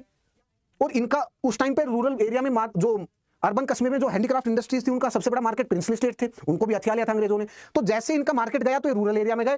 तो रूरल एरिया में जाने से ही क्या हुआ? रूरलाइजेशन ऑफ इंडिया स्टार्ट हुआ। Ruralisation of India. अब रूरल एरिया में सरप्लस वर्कर्स है, सरप्लस लोग हैं, वो काम क्या करें? अब इन सब ने क्या हुआ? एग्रीकल्चर पे अपना ध्यान देना स्टार्ट कर दिया। यार और कुछ करने के नहीं है तो एग्रीकल्चर ही करते हैं, खेतीबाड़ी करते हैं एग्रीकल्चर पे। और अंग्रेज यही चाहते थे कि वो एग्रीकल्चर पे ध्यान दे। और जैसे ही उन्होंने एग्रीकल्चर पर ध्यान दिया तो अंग्रेजों ने इनसे क्या कराया? इनसे कराया कॉमर्शियलाइजेशन, कि भाई अपनी जो खेतीबाड़ी में जो आपका क्रॉपिंग पैटर्न उसको बदल दीजिए। गेहूं और राइस का जो सीक्वेंस है क्रॉपिंग पैटर्न, उससे बात नहीं बनेगी। आप ऐसा सामान उगाइए, कॉटन। क्यों? कॉटन की डिमांड कहां है? इंडस्ट्रीज में। और वो कहां इंडस्ट्रीज? ब्रिटेन में। तो ब्रिटेन में कॉटन बनेगा, कॉटन से फिर इंडिगो, क्योंकि कलर के लिए इंडिगो चाहिए ना, इंडिगो भी यहीं से उगाएंगे। तो इसका मतलब रॉ मटेरियल के लिए इंडियन एग्रीकल्चर को इस्तेमाल किया गया, रॉ मटेरियल के लिए। तो इसको बोलते हैं commercialisation of India, commercialisation of Indian agriculture. ये स्टार्ट हो गया था, यहां तक समझ में आया? और ये कॉमर्शियलाइजेशन ऑफ जैसे इंडियन एग्रीकल्चर हुआ, यहां के प्रोडक्ट उन्होंने, यहां के जो रॉ मटेरियल है, यहां का जो रॉ मटेरियल के जो प्रोडक्ट हैं, यहां का जो रॉ मटेरियल है, यहां का जो रॉ मटेरियल है उसका यूज किया। और इसका ये रॉ मटेरियल ने इंडस्ट्री जो कैपिटल वो था ये इंडस्ट्रियल रेवोल्यूशन इंग्लैंड में उसको फीड किया। यहां तक ठीक है, बिल्कुल क्लियर, ये सब चीजें आपको समझ में आई। अब चलें आगे, अब चलते हैं third policy, and that is the trade policy. Last policy है, that is trade policy, that is trade policy, that is trade policy. यहां तक चीजें स्पष्ट, बिल्कुल clear? Please do let me know in the comment section friends, यहां तक चीजें बिल्कुल क्लियर? यस, गुड इवनिंग, यहां तक क्लियर चीजें? चलिए देखिए, यहां तक सारी चीजें क्लियर है, तो इधर ध्यान दीजिए, देखिएगा। Now what is the meaning of the term trade policy? अब देखिए, ट्रेड पॉलिसी में उनकी जो पॉलिसी कैसी थी, एक्सपोर्ट और इंपोर्ट से रिलेटेड, उस पर ध्यान देते हैं। एक्सपोर्ट और इंपोर्ट से रिलेटेड उनकी ट्रेड पॉलिसी थी, उस पर ध्यान देते हैं। उनकी इंपोर्ट की पॉलिसी कैसी थी कि भाई इंडिया अगर इंपोर्ट करे तो किस प्रकार का इंपोर्ट होना चाहिए, और अगर इंडिया से एक्सपोर्ट जाए इंग्लैंड में या यूरोप में तो वो कैसा हो। सबसे पहला भाई वो चाहेंगे कि इंडिया अगर इंपोर्ट करे तो फिनिश गुड इंपोर्ट करे, और वो बने हुए सामान फिनिश गुड वो कहां के हो, वो इंग्लैंड की इंडस्ट्रीज के हो। तो जो इंपोर्ट है वो किस चीज का होगा, वो होगा फिनिश्ड गुड। देखिए, फिनिश्ड गुड का, फिनिश्ड गुड फ्रॉम इंग्लैंड, भाई वो तो यही चाहेंगे ना, finished good from the England. अच्छा, उसके अलावा अगर एक्सपोर्ट करे इंडिया तो क्या करे, अब पहले की तरह तो एक्सपोर्ट कर नहीं सकता कि प्रिंटेड कैलिकोज इंग्लैंड में भेजे जाए, प्रिंटेड कैलिकोज भेजे जाए इंग्लैंड में, और इतने प्रिंटेड कैलिकोज चले जाएं कि वहां पर जो लोकल जो प्रोडक्ट है इंग्लैंड के, जो कपड़े हैं, उनको ही आउटप्लेस कर दे, उनको ही मार्केट से निकाल दे, ऐसा तो करेंगे नहीं। तो उन्होंने क्या किया, सेलेक्टिव किया। और सेलेक्टिव में क्या किया उन्होंने कि अगर एक्सपोर्ट इंग्लैंड में गया तो यार उसके ऊपर 80% ड्यूटी लगाएंगे हम। मतलब मान लीजिए 100 रुपए का प्रोडक्ट है तो अब वो 180 रुपए का होकर के इंग्लैंड के मार्केट में जाएगा, अब इतना महंगा होगा तो कौन खरीदेगा। तो इसलिए वहां के लोग क्या करते थे, इंग्लैंड का ही प्रोडक्ट खरीद लेते थे, और इंडिया का क्या होता था, कॉम्पिटेटिव था, हो ही नहीं रहा उसके वहां के मार्केट में, इसलिए इंडिया के जो एक्सपोर्ट थे वो गिर गए। तो इसको बोलते हैं वन वे फ्री ट्रेड। और वन वे फ्री ट्रेड का मतलब कि इंडिया के जो एक्सपोर्ट थे, इंडिया के जो एक्सपोर्ट थे ब्रिटेन में, उनके ऊपर क्या किया गया, उनके ऊपर 80%, 100% इतनी ज्यादा टैक्स ड्यूटी लगाई उन्होंने, इतनी ज्यादा ड्यूटी लगाई, इतनी ज्यादा ड्यूटी लगाई उन्होंने। और इससे क्या हुआ, इससे क्या हुआ, इससे इंडिया के जो फिनिश्ड गुड का जो एक्सपोर्ट था, फिनिश्ड गुड का जो एक्सपोर्ट था, फिनिश्ड गुड्स का जो एक्सपोर्ट था, वो तो बिल्कुल खत्म हो गया, वो बिल्कुल खत्म हो गया, वो बिल्कुल डिक्रीज होकर के खत्म हो गया। यहां तक समझ में आया? लेकिन एक्सपोर्ट में उन्होंने एक चीज पर ध्यान दिया, क्या कि एक्सपोर्ट रॉ मटेरियल का होना चाहिए। जस्ट एक्सपोर्ट किस चीज का होना चाहिए इंडिया से ब्रिटेन में, रॉ मटेरियल्स का ओनली, केवल और केवल रॉ मटेरियल का होना चाहिए, क्योंकि रॉ मटेरियल का एक्सपोर्ट होगा तभी तो वहां की जो इंडस्ट्रियल रेवोल्यूशन है उसको, वो जो प्लांट है उनको मिलेगा रॉ मटेरियल, तभी तो प्रोडक्ट बनाएंगे, तभी तो फिर इंडिया में आएगा और इंडिया में बिकेंगे और उनको मुनाफा होगा वहां के पूंजीपतियों को। तो इसको बोलते हैं export of the raw material. वो उन्होंने नॉर्मल रखा, लेकिन फिनिश गुड के एक्सपोर्ट पर ड्यूटी लगा दी उन्होंने। इसको बोलते हैं वन वे फ्री ट्रेड। अभी और समझाऊंगा वन वे फ्री ट्रेड का मतलब। उसके अलावा ये हो गया, आपको एक्सपोर्ट समझ में आ गया यहां तक। और इन सब चीजों को, इसको मिला करके मैं इन सबको क्या बोलूंगा, one way free trade, one way free trade. यहां तक चीजें स्पष्ट? और क्या था, अगर इंडिया इंपोर्ट करेगा तो फिनिश गुड करेगा इंग्लैंड से, that's all, this called the free trade policy. तो इसका मतलब हम एक्सपोर्ट कर ही नहीं सकते फिनिश गुड का, और अगर हमें कोई एक्सपोर्ट करना है तो एक्सपोर्ट केवल रॉ मटेरियल का करेंगे, फिनिश गुड का हो नहीं पाएगा। और इंपोर्ट करना है तो फिनिश गुड का करना पड़ेगा कि बस खरीदिए। तो इससे क्या होगा, इससे ही तो इंडिया का ड्रेन ऑफ वेल्थ होगा, जो लास्ट सेशन में मैंने समझाया था कि यहां से पैसे वहां इंग्लैंड में गए कैसे, इस मैकेनिज्म के थ्रू गए थे जनाब। इसको देखिए एक बार, समझिए, ये समझ में आ गया ट्रेड पॉलिसी आपको। और इससे उन्होंने क्या इंश्योर किया, इस चीज से अंग्रेजों ने क्या इंश्योर किया कि that Indian economy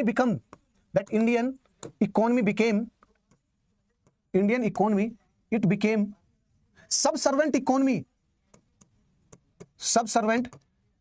economy of England, कि भारत की अर्थव्यवस्था मास्टर को सर्व करने के लिए बने, बस सबसर्वेंट इकोनॉमी बना दिया, बस ये उनका मेन ऑब्जेक्टिव था। उसके अलावा देखिए, अब देखिए नाउ, अब ब्रिटिशर्स को ईस्ट इंडिया कंपनी के जो प्रोडक्ट हैं, जो प्रोडक्ट इंग्लैंड में बन रहे हैं, उन सब प्रोडक्ट्स को कहां पर, इंडिया में लेके आना, और इंडिया के हर गांव दराज, दूर दराज के जो क्षेत्र है और कस्बा और हर एक घर में पहुंचाना है पूरा। और भारत तो पूरा सब कॉन्टिनेंट है, कितना बड़ा है, तो वो कहां तक लेके आ सकते हैं, जो भी मैन्युफैक्चर्ड प्रोडक्ट हैं वो शिप के रास्ते के थ्रू और समुद्र के रास्ते के through, Cape of Good Hope से होते हुए, और इंडिया में कहां तक आ जाएंगे, बॉम्बे तक आ जाएंगे, मद्रास तक, पोर्ट एरिया तक आएंगे। लेकिन अब मेरे को वो प्रोडक्ट्स कहां करने हैं, भारत के हर एक देश, गांव दराज और हर एक घर तक उसको सप्लाई करना है। तो इसका मतलब सप्लाई करने के लिए ट्रांसपोर्टेशन का साधन होना चाहिए ना। ट्रांसपोर्टेशन के लिए मुझे रेलवे बनानी पड़ेगी, रेलवे बिछानी पड़ेगी, रेलवे ट्रैक पूरे भारत में, जो ट्रांसपोर्टेशन का जो जाल है उसको बनाना पड़ेगा, उसको बुनना पड़ेगा। तो उसको बुनने के लिए क्या हुआ, उसको बुनने के लिए एक सेंट्रलाइज अथॉरिटी होनी चाहिए, एक केंद्र सरकार होनी चाहिए, सेंट्रल गवर्नमेंट होनी चाहिए। और सेंट्रल गवर्नमेंट के लिए अभी उन्होंने क्या, अभी उन्होंने पूरे इंडिया को थोड़ी ना कब्जाया है, प्रिंसली स्टेट तो अभी बाकी है, इंडिया के बीच में ही छोटे छोटे कंट्री अभी बाकी है ना।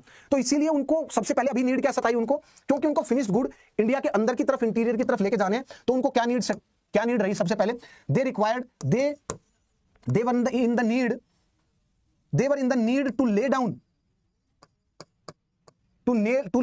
the railway tracks, and for this they need to ensure the centralization, कि भाई एक ही पावर हो, और जो सेंट्रल पावर हो, जो डिसीजन ले कि एक ही कागज पे साइन कर दिया, पास कर दिया, और जैसे ही पास किया कि भाई हाँ रेलवे बिछा दीजिए तो बिछा दीजिए, भाई रेलवे ट्रैक इतने लगाने इतने लगा दीजिए। सोचिए अगर रेलवे ट्रैक बिछाने के लिए अगर सारे सरकार की, राज्य सरकार की परमिशन लेने लग जाए अगर गवर्नमेंट, केंद्र सरकार, तो बस तो फिर तो रेलवे ट्रैक बिछ लिए। या फिर मान लीजिए जो सड़क वो परियोजना है जो कि अटल बिहारी वाजपेयी ने स्टार्ट करी थी, आई थिंक 1990 में, 2002 में, जिसको हम बोलते हैं कि गोल्डन क्वाड्रिलेटरल, स्वर्णिम चतुर्भुज हिंदी में आई थिंक, अगर उसको बिछाना है, ऐसे रोड और हाईवे बनाने हैं और मैं सारे स्टेट गवर्नमेंट से बिना उनकी परमिशन के ये बन ही नहीं सकता, हो ही नहीं सकता, तो बड़ा डिफिकल्ट हो जाता है स्टेट गवर्नमेंट से, सारे स्टेट गवर्नमेंट से पास कराना उसको, तो बन ही नहीं पाएगा। तो इसीलिए एक सेंट्रल गवर्नमेंट की रिक्वायरमेंट पड़ती है। तो उस टाइम पे सेंट्रलाइजेशन की रिक्वायरमेंट थी, उसके लिए किसको भेजा गया, उसके लिए भेजा गया डलहौजी को, इसको इंप्लीमेंट करने के लिए भेजा गया लॉर्ड डलहौजी को भेजा गया, लॉर्ड डलहौजी को। और लॉर्ड डलहौजी लेके आए दो पॉलिसी, डॉक्ट्रिन ऑफ लैप्स और डॉक्ट्रिन ऑफ मिसगवर्नेंस, और उससे उन्होंने प्रिंसली स्टेट को हथिया लिया, मैक्सिमम को, प्रिंसली स्टेट को हथिया लिया, प्रिंसली स्टेट्स वर एनेक्स्ड। और जैसे उन्होंने प्रिंसली स्टेट को एनेक्स किया, उसके बाद उन्होंने जितनी भी रेलवे ट्रैक थी, आप देखेंगे उस टाइम पे रेलवे का निर्माण हुआ, डलहौजी के टाइम हुआ, और जैसे ही उन्होंने ये किया, उसके बाद क्या हुआ, India was ready for the drain of the wealth. अब जल्दी ड्रेन ऑफ द वेल्थ के लिए इंडिया रेडी हो गया, ड्रेन ऑफ द वेल्थ। और जब आप पढ़ेंगे होम चार्जेस के बारे में तो आपको पता चलेगा कि होम चार्जेस 1857 तक 10 से 12% थे। मेरी लास्ट सेशन देखना जो मैंने कल लिया था, ड्रेन ऑफ वेल्थ, ये वाला लेक्चर अगर आप अभी तक आपने वो लेक्चर नहीं देखा तो पहले इसको देखिए, उसके बाद ड्रेन ऑफ वेल्थ देखिए, आपको सब समझ में आएगा, दोनों के दोनों कनेक्ट हो जाएंगे, जुड़ जाएंगे। ये देखिए, जैसे ड्रेन ऑफ वेल्थ में एक होम चार्ज वाला कंसेप्ट है, उसको आप देखेंगे, उसको आप पढ़ेंगे ना, तो आपको क्या पता चलेगा कि होम चार्जेस 1857 तक केवल 10 से 12% थे, लेकिन होम चार्ज 1857 के बाद बढ़ते चले गए और 1920 तक तो 40% हो गए होम चार्जेस। ये क्यों हुए इतने ज्यादा, क्योंकि ब्रिटिशर्स ने इस टाइम तक आते आते अपनी economic policy over the period of time ऐसी बना ली थी कि वो मैक्सिमम चीजें ड्रेन कर करके वापस लेके चले जाएं। क्यों, क्योंकि अभी तक वो भी आ गया था इंडस्ट्रियलाइज्ड फाइनेंस कैपिटल और यूरोपियन फाइनेंस कैपिटल। ये जो रेलवे ट्रैक जो बिछाए, इसमें पैसा किसका लगाया था ना, पैसा भी तो अंग्रेजों का लगाया ना, तो जिसने लगाया है पैसा तो वो रिटर्न भी तो लेगा ना, रिटर्न भी लेगा वो। तो सारी चीजें, अब इन सबको कनेक्ट करिए, इकोनॉमिक पॉलिसी को कनेक्ट करिए, तब आपको सारी चीजें समझ में आएगी। सुनिए, देखिए, let us start our session with a simple situation. आपको विजुलाइज करने के लिए मैं आपको एक सिचुएशन के बारे में बताता हूं, समझाता हूं। देखिए, मान लीजिए आपके पास 1 लाख रुपए है और वो 1 लाख रुपए आपसे कोई चुरा ले, आपको पता नहीं किसने चुरा लिए, और अब आपको 1 लाख रुपए की बहुत ज्यादा डेयर नीड है, सख्त आवश्यकता है आपको, और वही जिसने आपसे पैसा चुराया है 1 लाख रुपए, अब वो आपको रुपए देगा, लेकिन वो आपको इंटरेस्ट पर देगा, ब्याज पर, और ब्याज भी होगा 20%, 25%। तो इसका मतलब 1 लाख रुपए पे आपको हर साल 20,000, 25,000 रुपए आपको रिटर्न करना पड़ेगा एज एन इंटरेस्ट। प्रिंसिपल तो रिटर्न करना ही पड़ेगा। तो आप इस सिचुएशन के बारे में सोचिए, इस सिचुएशन का मूल्यांकन करिए। तो इसका मतलब क्या हुआ कि किसी ने आपके रुपए को ही इस्तेमाल किया, क्योंकि आपसे पहले चोरी कर लिए, तो आपके रुपए का ही इस्तेमाल किया आपको बंधुआ मजदूर बनाने के लिए, क्योंकि अब आप काम करेंगे, उस प्रिंसिपल को भी चुकाएंगे और उस इंटरेस्ट को भी चुकाएंगे। क्या आपको ये सिचुएशन समझ में आई कि किसी ने आपका पैसा कैसे चुरा करके आपको बंधुआ मजदूर बनाया? अब सुनिएगा, नाउ ये वाली जो सिचुएशन मैं आपसे डिस्कस कर रहा हूं, इसको बड़े स्केल पर लेके जाइए, नेशनल लेवल पे लेके जाइए। सुनिएगा कैसे, देखिए डिस्कस करते हैं कैसे। आपका और सरकार का रिलेशन क्या है? अगर मैं आपसे पूछूं कि आपका और सरकार के बीच में संबंध क्या है, तो आप कहेंगे कि हमारे और सरकार के बीच में जो संबंध है, जो रिलेशन है, that is of the service provider and the service Sikar. हम क्या है? सर्विस सीकर है, हमें सर्विस चाहिए, और सरकार क्या है? Service provider. सुनिएगा अभी, देखिए, कॉपी पेन साइड में कर दीजिएगा, सिर्फ सुनिए विजुलाइज करने के लिए। देखिए, आपके सामने 3-4 पार्टीज हैं, मतलब 3-4 ग्रुप हैं, और वो सब बोल रहे हैं कि हम अच्छी सर्विसेज आपको प्रोवाइड करेंगे। मान लीजिए कांग्रेस है, एक बीजेपी, एक आम आदमी पार्टी है। अब यहां पर जनता है, अब जनता को एक परफेक्ट सर्विस प्रोवाइडर चुनना है, और वो जाकर के सरकार बनाएंगे और वो आपको सर्विस प्रोवाइड करेंगे। अब आपने मान लीजिए एक सरकार को चुन लिया, बीजेपी को चुन लिया।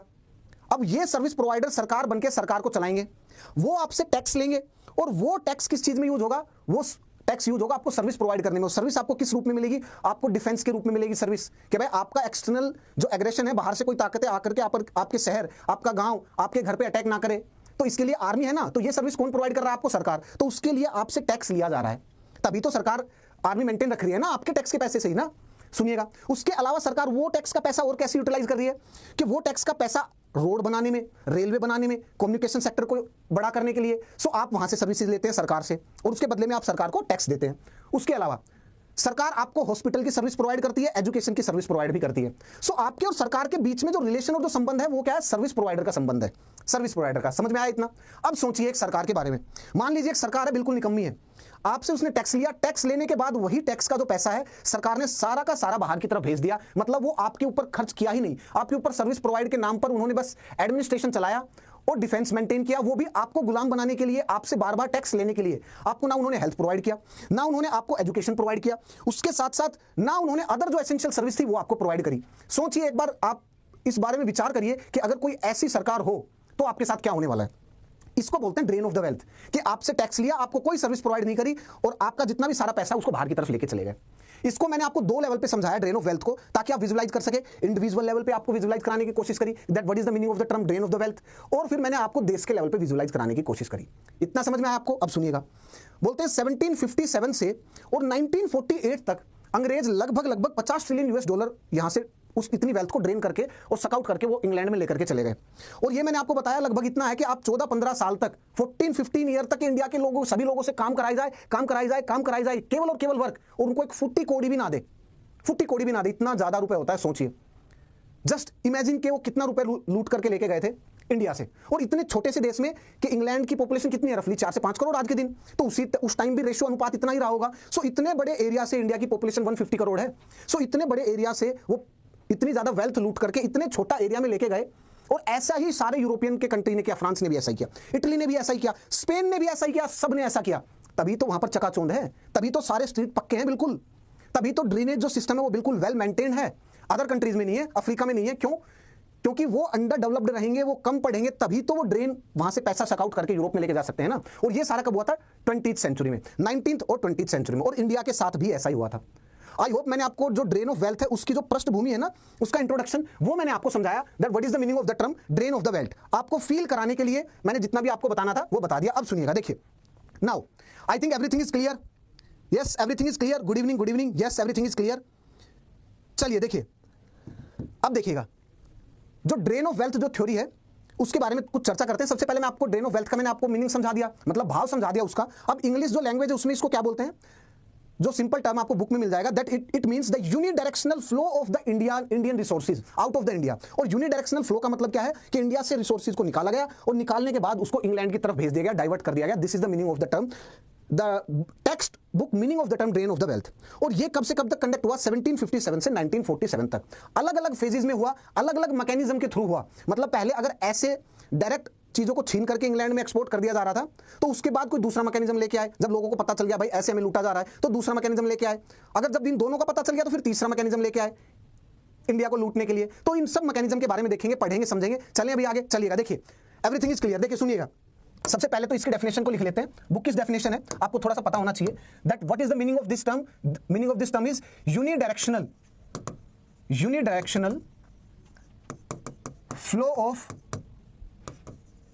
flow of the wealth, and that is from India to Europe। और यूरोप की जगह आप इसको स्पेसिफिक कर लीजिए Britain. And in return India got nothing, India को कुछ नहीं मिला। और ये कब से कब तक हुआ? ये जितने भी टाइम तक, पहले सबसे पहले कंपनी राज था 1757, बैटल ऑफ प्लासी के जस्ट बाद से ही स्टार्ट हो गया था।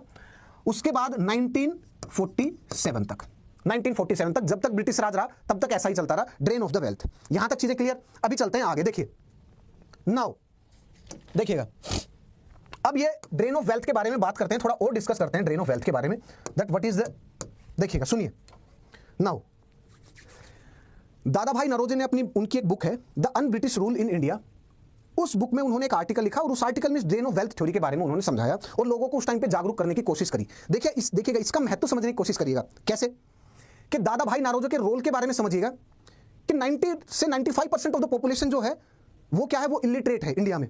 अब उसको इस बात को समझाना, अच्छे से बताना कि आपको किस तरीके से लूटा जा रहा है, आपको कैसे आपका जो रुपए है वो इंडिया से एक्सट्रैक्ट करके बाहर फॉरेन की तरफ, ब्रिटेन की तरफ लेके जाया जा रहा है, उनको वो समझाना बड़ा डिफिकल्ट था। अब जब दादा भाई नौरोजी और जो अर्ली नेशनलिस्ट थे जैसे दादा भाई नौरोजी थे, आरसी दत्त थे, जब उन्होंने पब्लिक को ये कन्विंस कर लिया, अपनी पॉलिसीज के थ्रू बताया, उन्होंने अपनी बुक्स के थ्रू लोगों को अवेयर किया, तब लोगों को समझ में आया अरे यार वाह, सही में यार हमें तो लूटा जा रहा है। और जब उनको ये कॉन्शियसनेस आ गई उनके माइंड में, उसके बाद इंडियन नेशनलिज्म ने जन्म लेना स्टार्ट किया था लोगों के मन में। क्यों? क्योंकि सारे इंडियंस एक दूसरे की तरफ देख रहे थे कि यार हमें भी लूटा गया, हमें भी। अब सारे दुख, जितने भी दुखियारी हैं, वो सारे के सारे वो एक लाइन पे और एक टेबल पे बैठ करके बात करनी स्टार्ट करी उन्होंने। तो दादा भाई नौरोजी ने सबसे पहले, उनकी बुक थी the un-British rule in India. उनकी बुक का नाम क्या था? The un-British rule in India.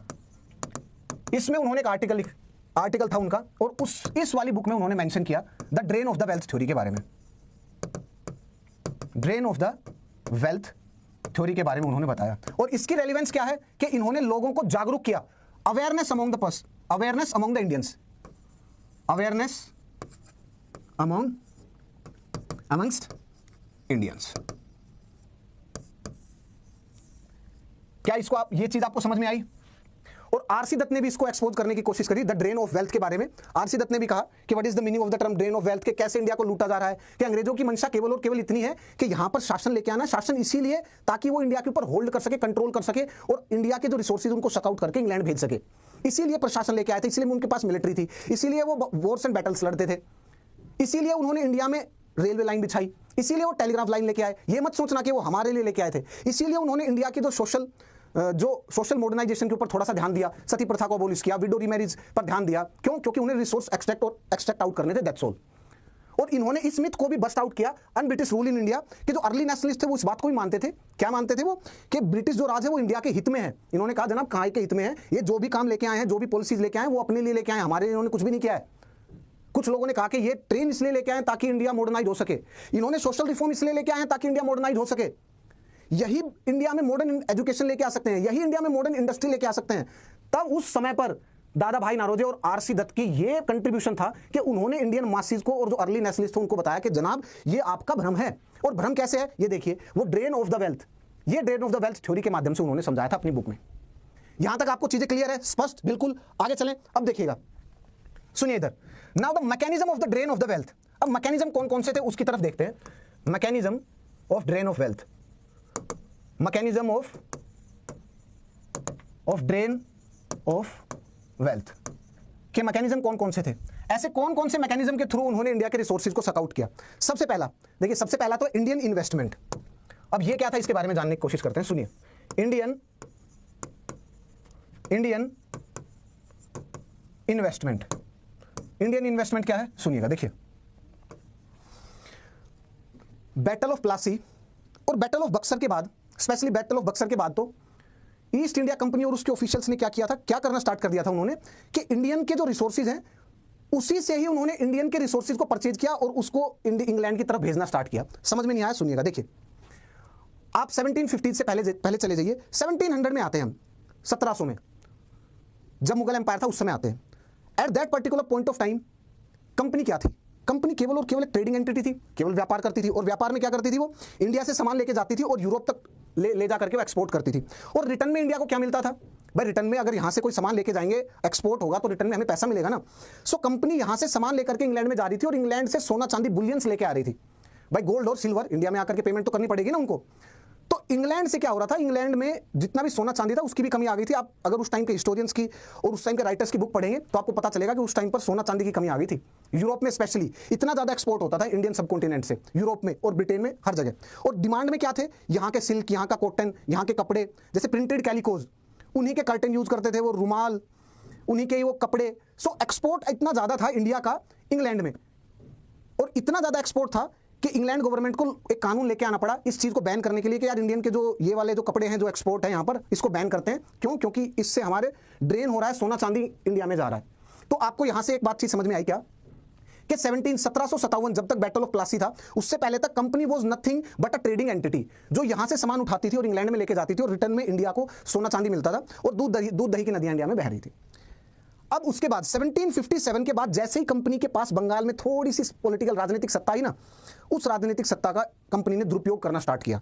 और उस दुरुपयोग में क्या करना स्टार्ट किया कंपनी ने, कंपनी ने बंगाल के रिसोर्सेज का ही इस्तेमाल किया और बंगाल के ही जो रिसोर्सेज है उनको खरीदा और उनको एक्सपोर्ट किया। वो कैसे? देखिए 1757 में जो बैटल ऑफ प्लासी हुई उसमें कंपनी की मदद से नवाब सिराजुद्दौला को हरा दिया गया और जो मीर जाफर आए गद्दी पर वो क्या थे? वो कंपनी के पिट्ठू ही थे।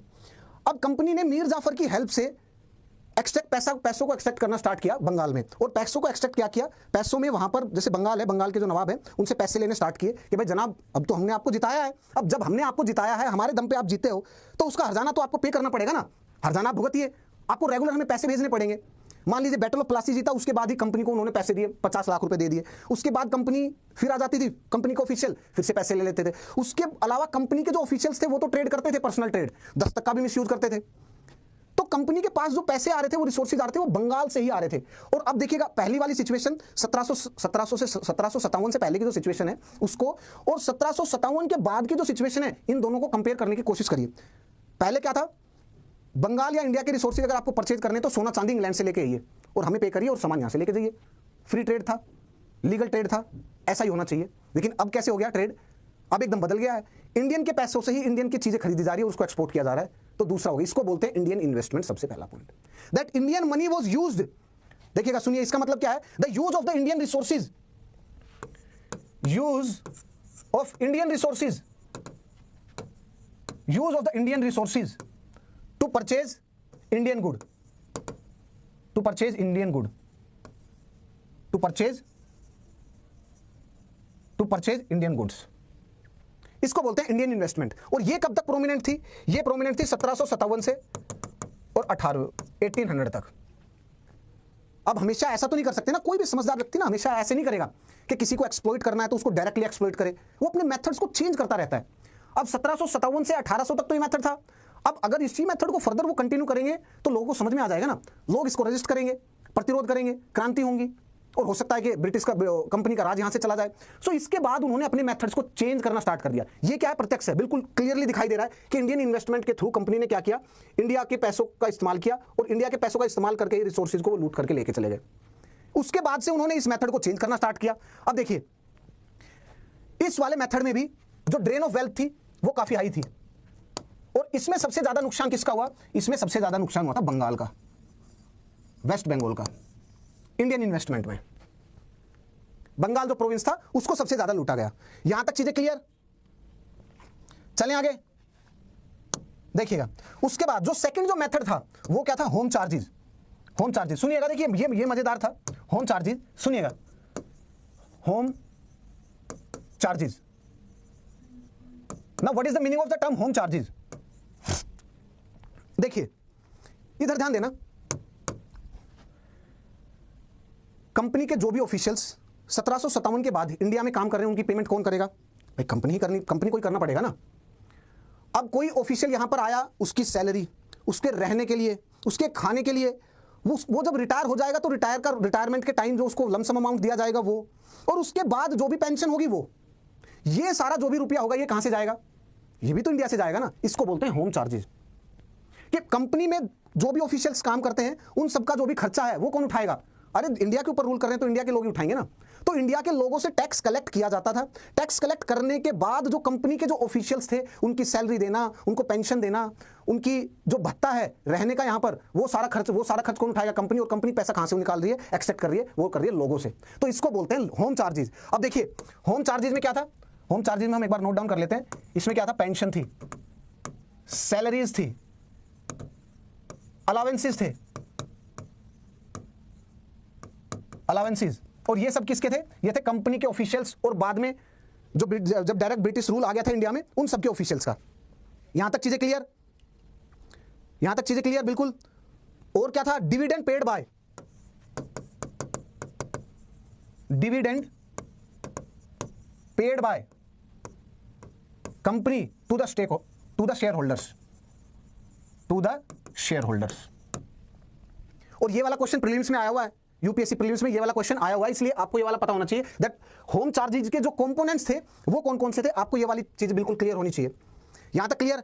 चलें आगे। अब देखिए आपको एक डाटा और पता होना चाहिए, वो क्या था? कि जो होम चार्जेस थे वो ग्रेजुअली इंक्रीज हुए। मतलब जब आप देखेंगे कि स्टार्टिंग में just a minute friends, starting में अराउंड 10 to 13% होम चार्जेस का अमाउंट था। होम चार्जेस का अमाउंट कितना था? 10 to 13% of the Indian revenue. किसका? इंडियन रेवेन्यू का। Indian revenue, just minute friends, of Indian, इतना था इंडियन रेवेन्यू का। और ये कब तक था?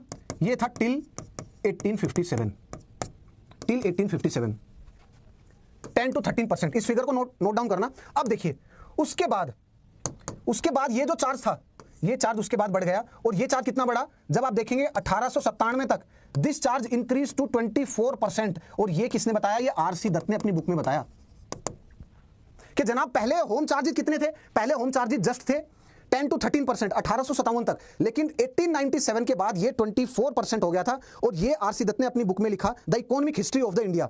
Economic history of the India, इनकी बुक थी economic history of the India, economic history of India, ये बुक थी। उसके अलावा जब आप 1920s के आसपास आएंगे ना, 1920, 21, 22, 1920 और 21 इसके अराउंड आएंगे, तो then home charges increase to nearly 40%। इसका मतलब इंडिया से जितना भी रेवेन्यू होता था उस टाइम पे, सरकार का जितना भी बजट होता था, उसमें से 40% तो सारा का सारा इंग्लैंड में चला जाता था। तो आपने दो मेथड्स देख लिए। पहला मेथड क्या था? इंडियन इन्वेस्टमेंट, कि कैसे इंडियन इन्वेस्टमेंट के थ्रू इंडिया से उसकी वेल्थ को छीना गया, सबसे पहला। दूसरा होम चार्जेस। और तीसरा सबसे खतरनाक आपको देखने को मिलेगा, वो क्या है? इंडियन इन्वेस्टमेंट, वो सॉरी यूरोपियन फाइनेंस कैपिटल। तीसरा पॉइंट क्या है? European finance capital, European finance capital, European finance capital. अब सुनिएगा, देखिए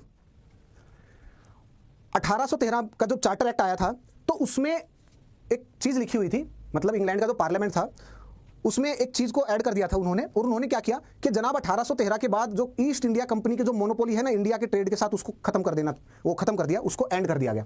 इसकी सिग्निफिकेंस देखना। अब देखिए ये वाली चीज यूपीएससी प्रीलिम्स में आई हुई है, 2019 में आई हुई है, देखना एक स्टेटमेंट में थी। अब आप इस वाले एक्ट के रट्टा लगा करके जाएंगे और उस टाइम पे ये वाला पॉइंट आपके सामने आया और लेटर सपोज आप उसको भूल गए। मैक्सिमम चांसेस ये होगा आपने रटा होगा तो आप भूल जाएंगे, आपको याद नहीं रहेगा। आप कंफ्यूज होंगे कि यार ये उस टाइम पे क्या था, कोई ट्रेड मोनोपोली विद इंडिया को ऐड की वो हटाया था या किसको हटाया था, आपको ना कंफ्यूजन होगी। लेकिन अगर आपने समझा होगा ना तो वो आपको रटने की जरूरत नहीं थी, याद करने की जरूरत नहीं थी, वो आपको समझ में आ जाता, अपने आप आ जाता। आज के सेशन से आपको ये चीज समझ में आएगी। सुनिएगा, देखिए कैसे, देखिए मैं आपको बताता हूं, इधर ध्यान दीजिए। देखिए यस, 1813 तक ब्रिटेन में इंडस्ट्रियल जो रेवोल्यूशन है वो थोड़ी पीक पर थी, मतलब वो मोमेंटम गेन करके अच्छा खासा मोमेंटम गेन कर चुकी थी। और ईस्ट इंडिया कंपनी जैसे वहां पर और भी मैन्युफैक्चरर्स और भी कंपनियां ग्रो करने लग रही थी, और वो कहां पर, मतलब वहां पर पूंजीपति ग्रो करने लग रहे थे, वो बढ़ने लग रहे थे। उन्होंने ब्रिटिश सरकार को क्या किया? कंपेल किया, फोर्स किया कि जनाब इंडिया के साथ ट्रेड करेंगे, हमारा जो प्रोडक्ट बना हुआ है अगर उसको हम डायरेक्ट इंडिया की तरफ एक्सपोर्ट करेंगे ना तो हमें बड़ा फायदा होगा। वहां की पब्लिक हमारे प्रोडक्ट्स को कंज्यूम करेगी और कंज्यूम करने के बाद उन प्रोडक्ट्स को हमें पैसा मिलेगा और आपको भी यहां पर टैक्स मिलेगा। तो एक काम करिए कि ईस्ट इंडिया कंपनी की जो ट्रेड मोनोपोली है ना कि इंडिया के साथ केवल और केवल इंग्लैंड में और कोई भी व्यापार नहीं कर सकता, केवल और केवल ईस्ट इंडिया कंपनी कर सकती है, इस ट्रेड मोनोपोली को आप कैंसिल करिए। तो इस वाले प्रेशर में वहां के इंडस्ट्रियलिस्ट और वहां के पूंजीपति और कैपिटलिस्ट था, उन्होंने दबाव दिया किसके ऊपर? वहां के पार्लियामेंटेरियन और वहां की सरकार पर। और वहां की सरकार ने फिर क्या किया? चार्टर एक्ट 1813 में ईस्ट इंडिया की कंपनी की ट्रेड मोनोपोली को एंड कर दिया गया। यहां तक आपको समझ में आया? सुनिएगा, अब इसका मतलब क्या है कि वहां के और जो पूंजीपति हैं, जैसे मान लीजिए वहां पर जो भी टाटा बिरला उस टाइम पे होंगे, उनको दो चीजें मिल गई। क्या? कि उनकी फैक्ट्री में जो भी प्रोडक्ट बने हुए हैं अभी फिलहाल, उनको वो इंडिया में एक्सपोर्ट कर सकते हैं, सबसे पहला पॉइंट। दूसरा पॉइंट क्या है कि मान लीजिए उन्होंने एक्सपोर्ट किया और उनके पास फाइनेंस आ गया ज्यादा, उनको प्रॉफिट उनके पास आ गया ज्यादा, उनका बैंक जो बैलेंस है वो भरा हुआ है, आपके पास ज्यादा आ गए रुपए, तो आप क्या करेंगे? आप कहीं ना कहीं इन्वेस्ट करने की कोशिश करेंगे ना, कोई जमीन खरीदने की कोशिश करेंगे, गोल्ड में इन्वेस्ट करने की कोशिश करेंगे, एसआईपी में या स्टॉक मार्केट में लगाने की कोशिश करेंगे। तो ऐसा ही उनके साथ है। और उन्होंने कहा, अपनी ध्यान दिया, उन्होंने इंडिया की तरफ ध्यान दिया कि यार इंडिया में जाकर के कोई प्लांटेशन खरीदते हैं, टी प्लांटेशन, या फिर कोई खेत वगैरह खरीदते हैं उस टाइम पे, ऐसी कोई प्लांटेशन करने वाला एरिया खरीद सकते हैं जहां पर हम ओपियम उगाएं, और ओपियम उगाने के बाद उसको प्रोड्यूस करने के बाद वही ओपियम हम ले जाकर के चाइना में बेचेंगे, और चाइना में जब लोगों को ओपियम का नशा लग जाएगा उसके बाद वहां से हम पैसे लेंगे, और पैसे लेने के बाद हमारे पास पैसे आएंगे और ज्यादा। तो वहां के पूंजीपतियों ने वहां को गवर्नमेंट को फोर्स किया था कि आप ईस्ट इंडिया जो कंपनी है उसकी ट्रेड मोनोपोली को एंड करिए, और ट्रेड मोनोपोली को एंड करने के बाद वहां के पूंजीपतियों को दो बेनिफिट था। सबसे पहला कि वो इंडिया के साथ ट्रेड कर सकते हैं और मुनाफा कमा सकते हैं। दूसरा था कि उनके पास जो एक्स्ट्रा जो फाइनेंस है और एक्स्ट्रा जो कैपिटल है उसको इंडिया में इन्वेस्ट कर सकते हैं और वहां से रिटर्न गेन कर सकते हैं, हैवी रिटर्न। ये बात आपको समझ में आई? तो इसको बोलते हैं यूरोपियन फाइनेंस कैपिटल, जो भी मैंने आपको समझाया। और ये कब से स्टार्ट हुआ था? ये स्टार्ट हुआ था charter act of 1833 allowed this European capital. Charter act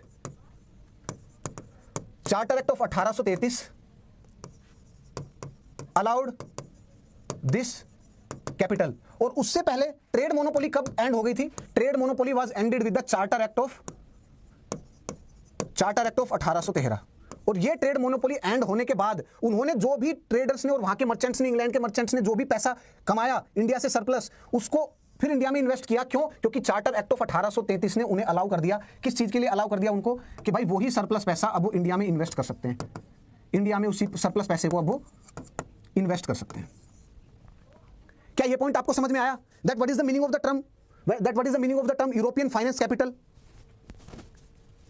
And this investment was actually carried out in a very, extremely favorable condition और extremely favorable terms and condition। और ये terms and condition वो जो Europe के जो capitalist थे ना, पूंजीवादी, उनको फेवर कर रही थी। क्योंकि इंडियन बिजनेस को तो अलाउ ही नहीं किया ना इन्वेस्ट करने के लिए, इंडियन बिजनेस को तो ग्रो ही नहीं होने दिया, उनको तो ऊपर की तरफ उठने ही नहीं दिया।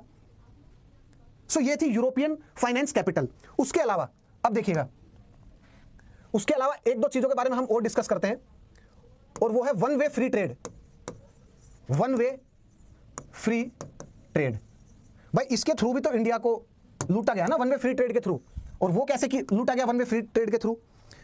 भाई कोई भी दो देश हैं, उनको आपस में व्यापार करना है, ट्रेड करना है, तो कंडीशन ये बोलती है ना कि आप भी फेयर रहिए और आप भी फेयर रहिए। आप भी कोई रेस्ट्रिक्शन नहीं लगाएंगे अननेसेसरी ट्रेड के बीच में, हम भी कोई अननेसेसरी रेस्ट्रिक्शन नहीं लगाएंगे ट्रेड के बीच में। और दो कंट्री के बीच में जो भी ट्रेड हो वो बिल्कुल फ्री और फेयर होना चाहिए। सही है, ऐसे ही होना चाहिए।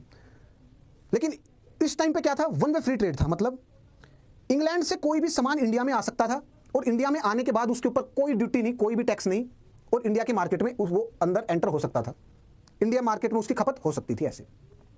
लेकिन सोचिए कि इंडिया के अंदर जो पूंजीपति है, मान लीजिए कोई इंडस्ट्रियलिस्ट है, टाटा है या रिलायंस है, उन्होंने कोई चीज बनाई, उसका उत्पाद किया। अब अगर वो इंग्लैंड में इसको बेचना चाहते हैं तो उनको इंग्लैंड के मार्केट में एंटर करने से पहले कस्टम ड्यूटी पे करनी पड़ेगी 80%, 100%, 200% custom duty.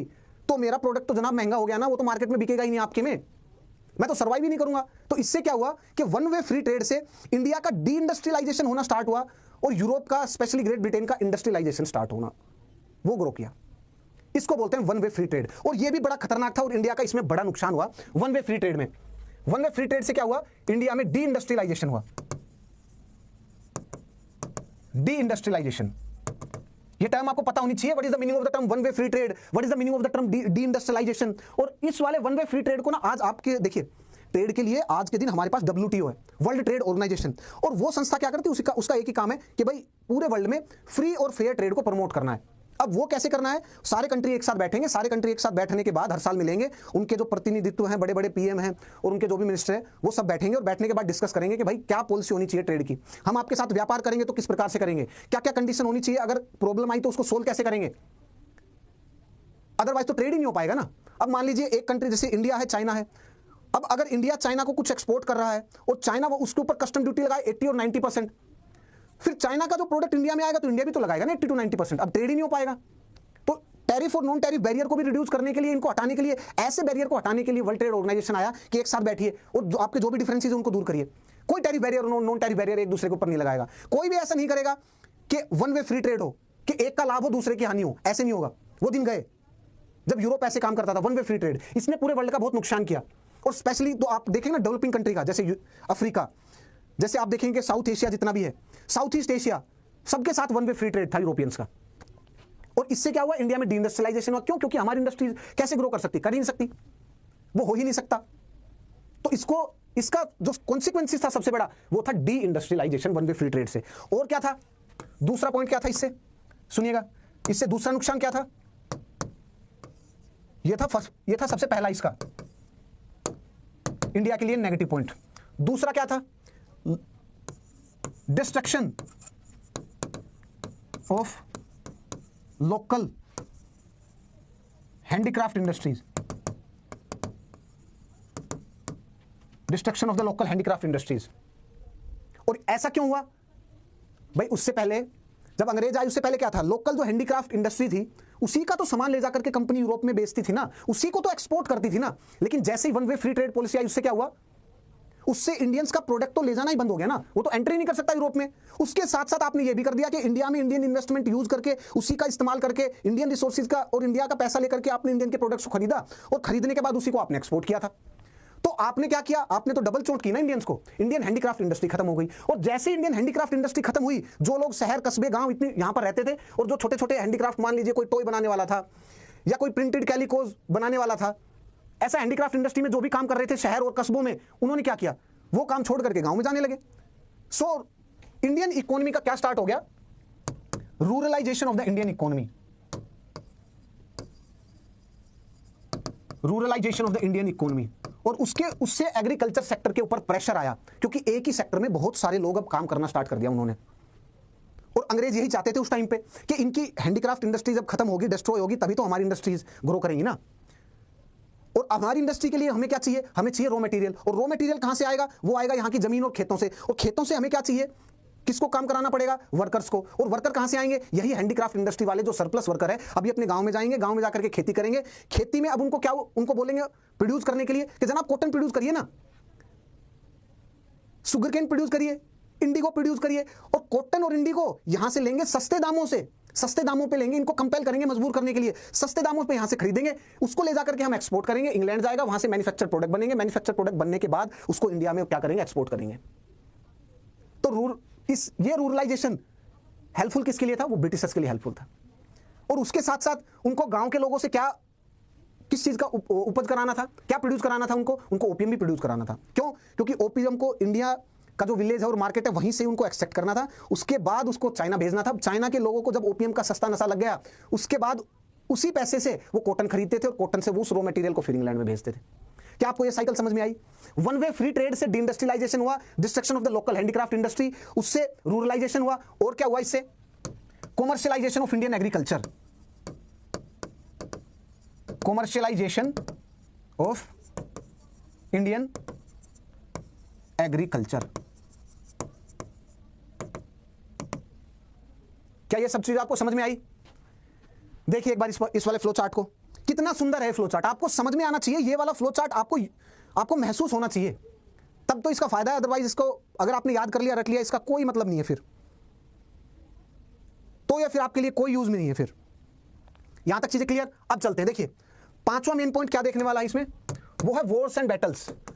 Wars and battles, Wars and battles, कि भाई ईस्ट इंडिया कंपनी में 1757 से 1857 तक ईस्ट इंडिया कंपनी ने जितने भी युद्ध लड़े, जो भी वॉर लड़े इंडिया में, स्पेशली इंडियंस को जीतने के लिए, वो सब किससे लड़े, इंडियन के पैसे से तो लड़े।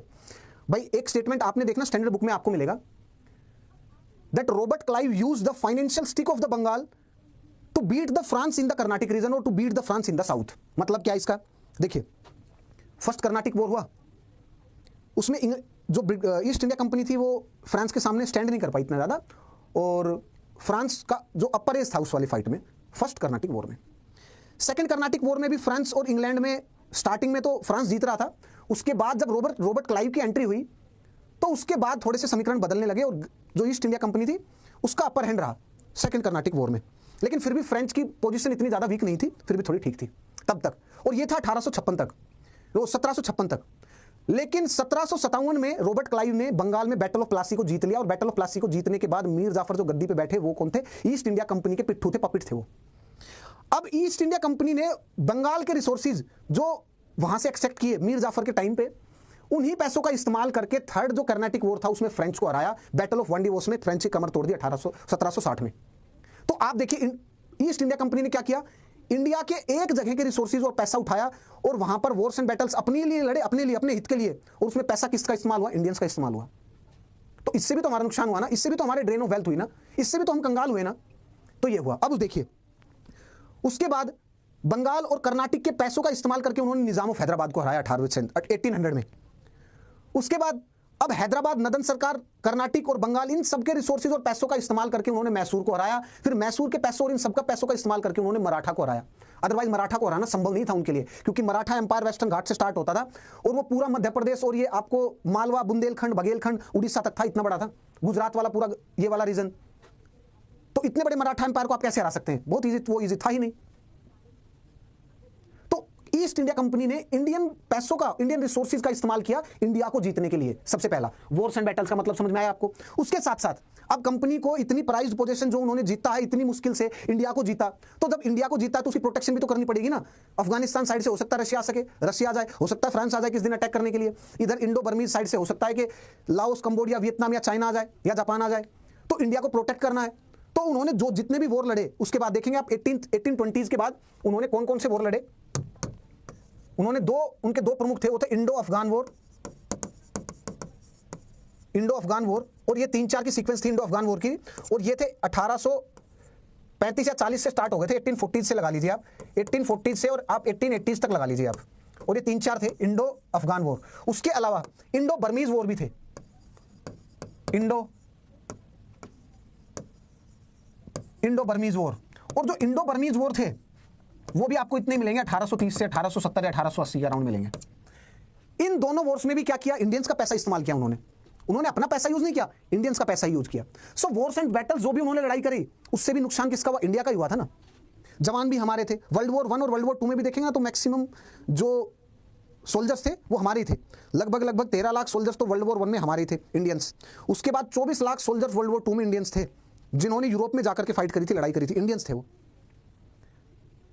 तो अब आपको समझ में आया कि उनके मेथड्स कौन कौन से थे इंडिया को लूटने के लिए।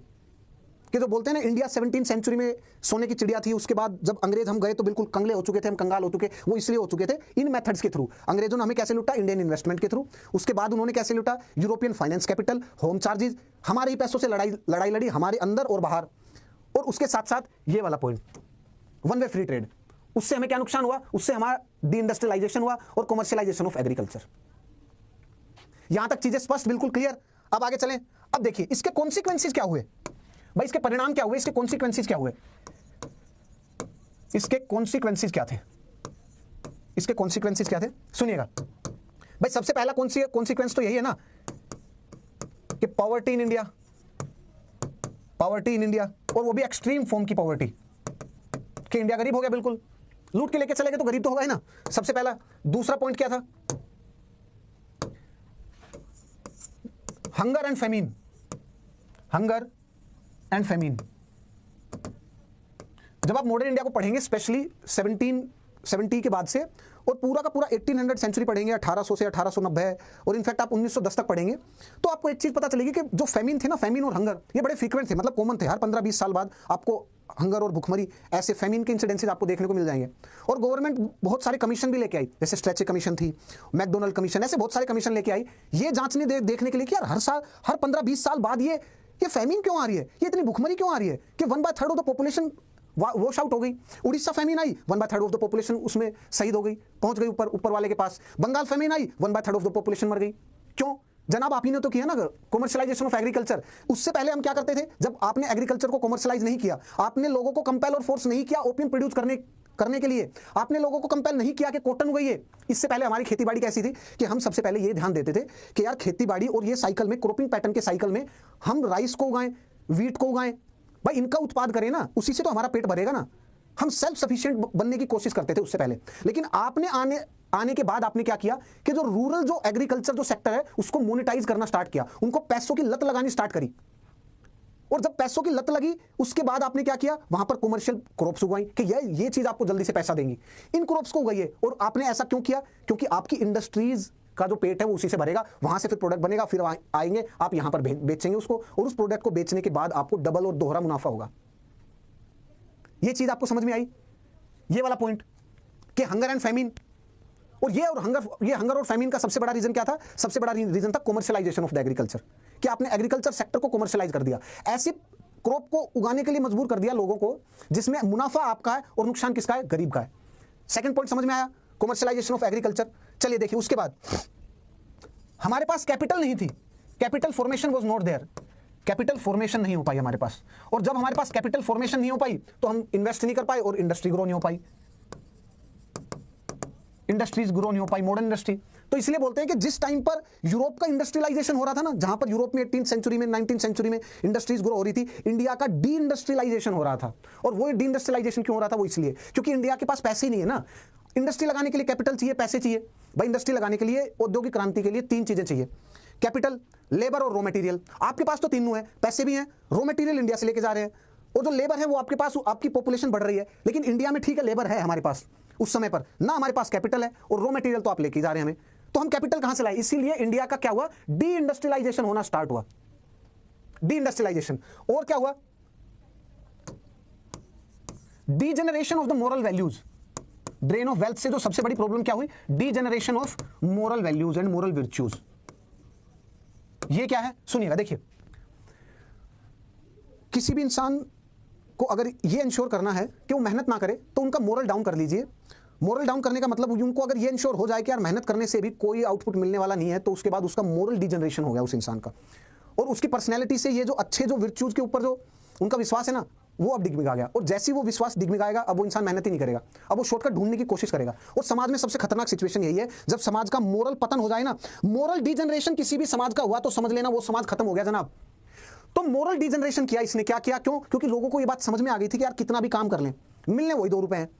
मैं काम 10 रुपए का करूंगा तब भी 2 रुपए मिलने हैं, 15 रुपए का करूंगा तब भी 2 रुपए मिलने हैं, तो इससे अच्छा तो काम ही ना करो। अगर करो तो सिर्फ 2 रुपए या 1 रुपए का ही करो और दिखाओ 2 रुपए का। इससे बोलते हैं मोरल डीजनरेशन। समाज का मोरल डीजनरेशन इससे बहुत ज्यादा हुआ, लोगों की मेहनत से विश्वास ही उठ गया, इससे लोगों का विश्वास उठ गया। उसके अलावा देखिए डी अर्बनाइजेशन ऑफ इंडिया, और क्या हुआ, डी अर्बनाइजेशन,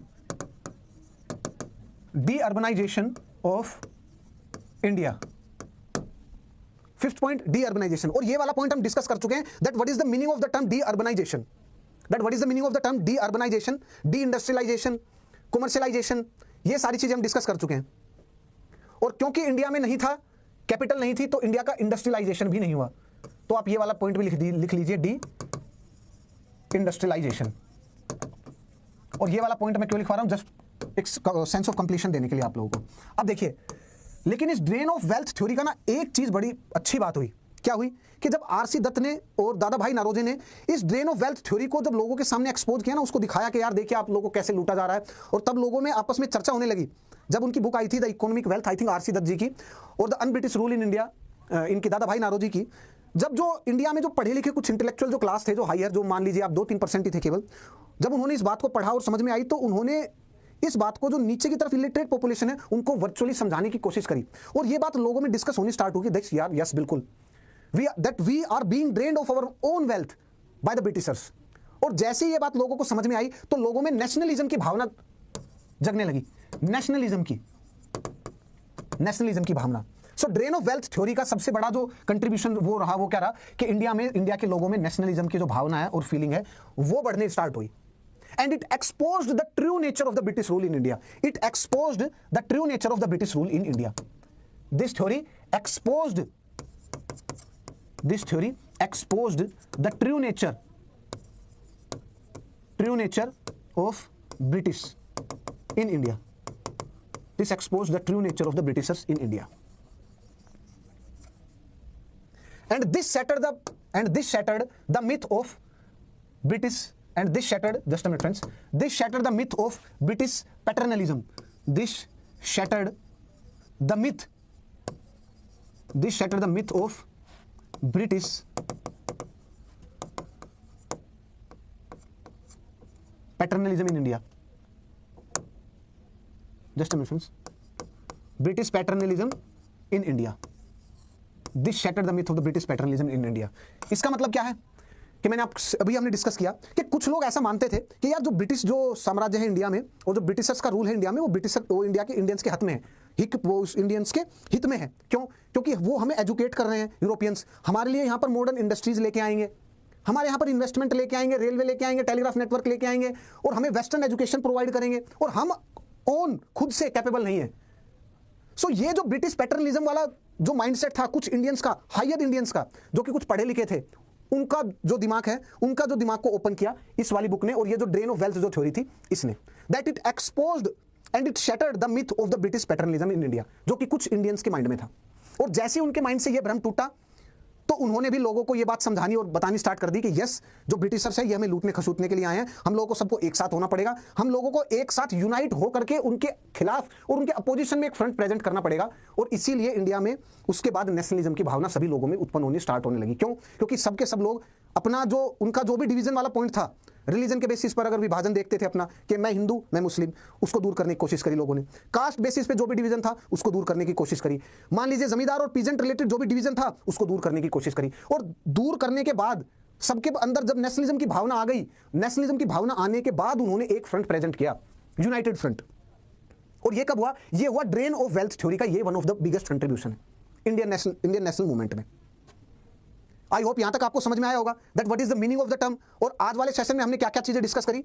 देखिए, आज वाले सेशन में हमने देखा what is the meaning of the term drain of the wealth, कि जो आज हम बोलते हैं कि आज के अगर उसमें कैलकुलेट किया जाए आज के रेस्पेक्ट में, तो लगभग 50 ट्रिलियन यूएस डॉलर वो यहां से इंडियन रुपीज को लेके चले गए थे। तो वो जो 50 ट्रिलियन यूएस डॉलर है वो कौन से मैकेनिज्म के थ्रू वो यहां से लेकर के गए, वो हमने डिस्कस किए कि इंडियन इन्वेस्टमेंट के थ्रू लेके गए, फाइनेंस कैपिटल, इंडियन फाइनेंस, वो यूरोपियन फाइनेंस कैपिटल के थ्रू, वॉर्स एंड बैटल्स के थ्रू, सो ऐसे मैकेनिज्म्स, होम चार्जेस के through, so one way free trade के थ्रू। सो ये सारी चीजें जो हमने डिस्कस करी है ये सारे थे मेथड्स। और ड्रेन ऑफ वेल्थ के जो नेगेटिव कॉन्सिक्वेंसेज हुए वो 6 हमने डिस्कस कर लिए। उसके बाद मैंने आपको बताया कि एक जो पॉजिटिव कॉन्सिक्वेंस था जो कि हमारे जो अर्ली नेशनलिस्ट थे उन्होंने एक्सपोज किया पब्लिक के सामने, इस ड्रेन ऑफ वेल्थ थ्योरी को लेके आए, अंग्रेजों का जो असली चेहरा था वो पब्लिक के सामने जब एक्सपोज किया तो नेशनलिज्म की भावना सब लोगों में उत्पन्न हुई।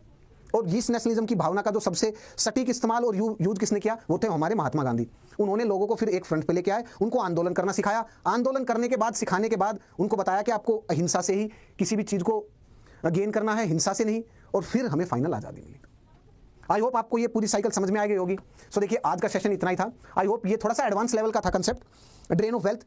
ये आप पढ़ तो लेते हैं, जस्ट वो टर्म्स को देख लिया, उस बुक का नाम याद कर लिया, वो बुक किन की थी वो याद कर लिया, लेकिन आपको इतना इन डेप्थ में थोड़ा सा नहीं पता होगा, क्योंकि ये वाला जो टॉपिक है ये थोड़ा सा कंसेप्चुअली थोड़ा सा ज़्यादा इन डेप्थ में है और हमने थोड़ा एडवांस लेवल का पढ़ा है। और भी थोड़ा सा एडवांस लेवल का है कि मैं वो पूरे साइकिल आपको समझाता कि कैसे यूरोपियंस पैसा वहीं पे सेक्रेटरी ऑफ स्टेट के पास जमा करा देते थे, वो उनको फिर एक रिटर्न ऑर्डर इशू करते थे, फिर वो इंडिया में आते थे, इंडियन बैंक में उसको जमा कराते थे और इंडियन बैंक उन्हें पैसा देता था।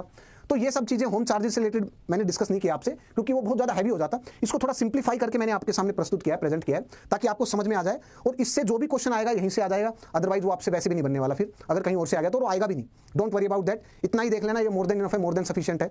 आपको दादा भाई नारोजी की बुक के बारे में पता होना चाहिए, आपको आरसी दत्त की बुक के बारे में पता होना चाहिए, आपको मेथड ऑफ जो ये है, जितने मैंने 3 4 5 मेथड बताए, आपको होम चार्जेस के कंपोनेंट पता होने चाहिए। ये तो क्वेश्चन आया भी हुआ है, पूछा भी हुआ है यूपीएससी ने पहले, और इसका मूल्यांकन, इसके नेगेटिव कॉन्सिक्वेंसेज क्या थे और एक पॉजिटिव कॉन्सिक्वेंस क्या था, आपको ये सब चीजें पता होनी चाहिए। चलिए अब मिलते हैं अपने नेक्स्ट सेक्शन में।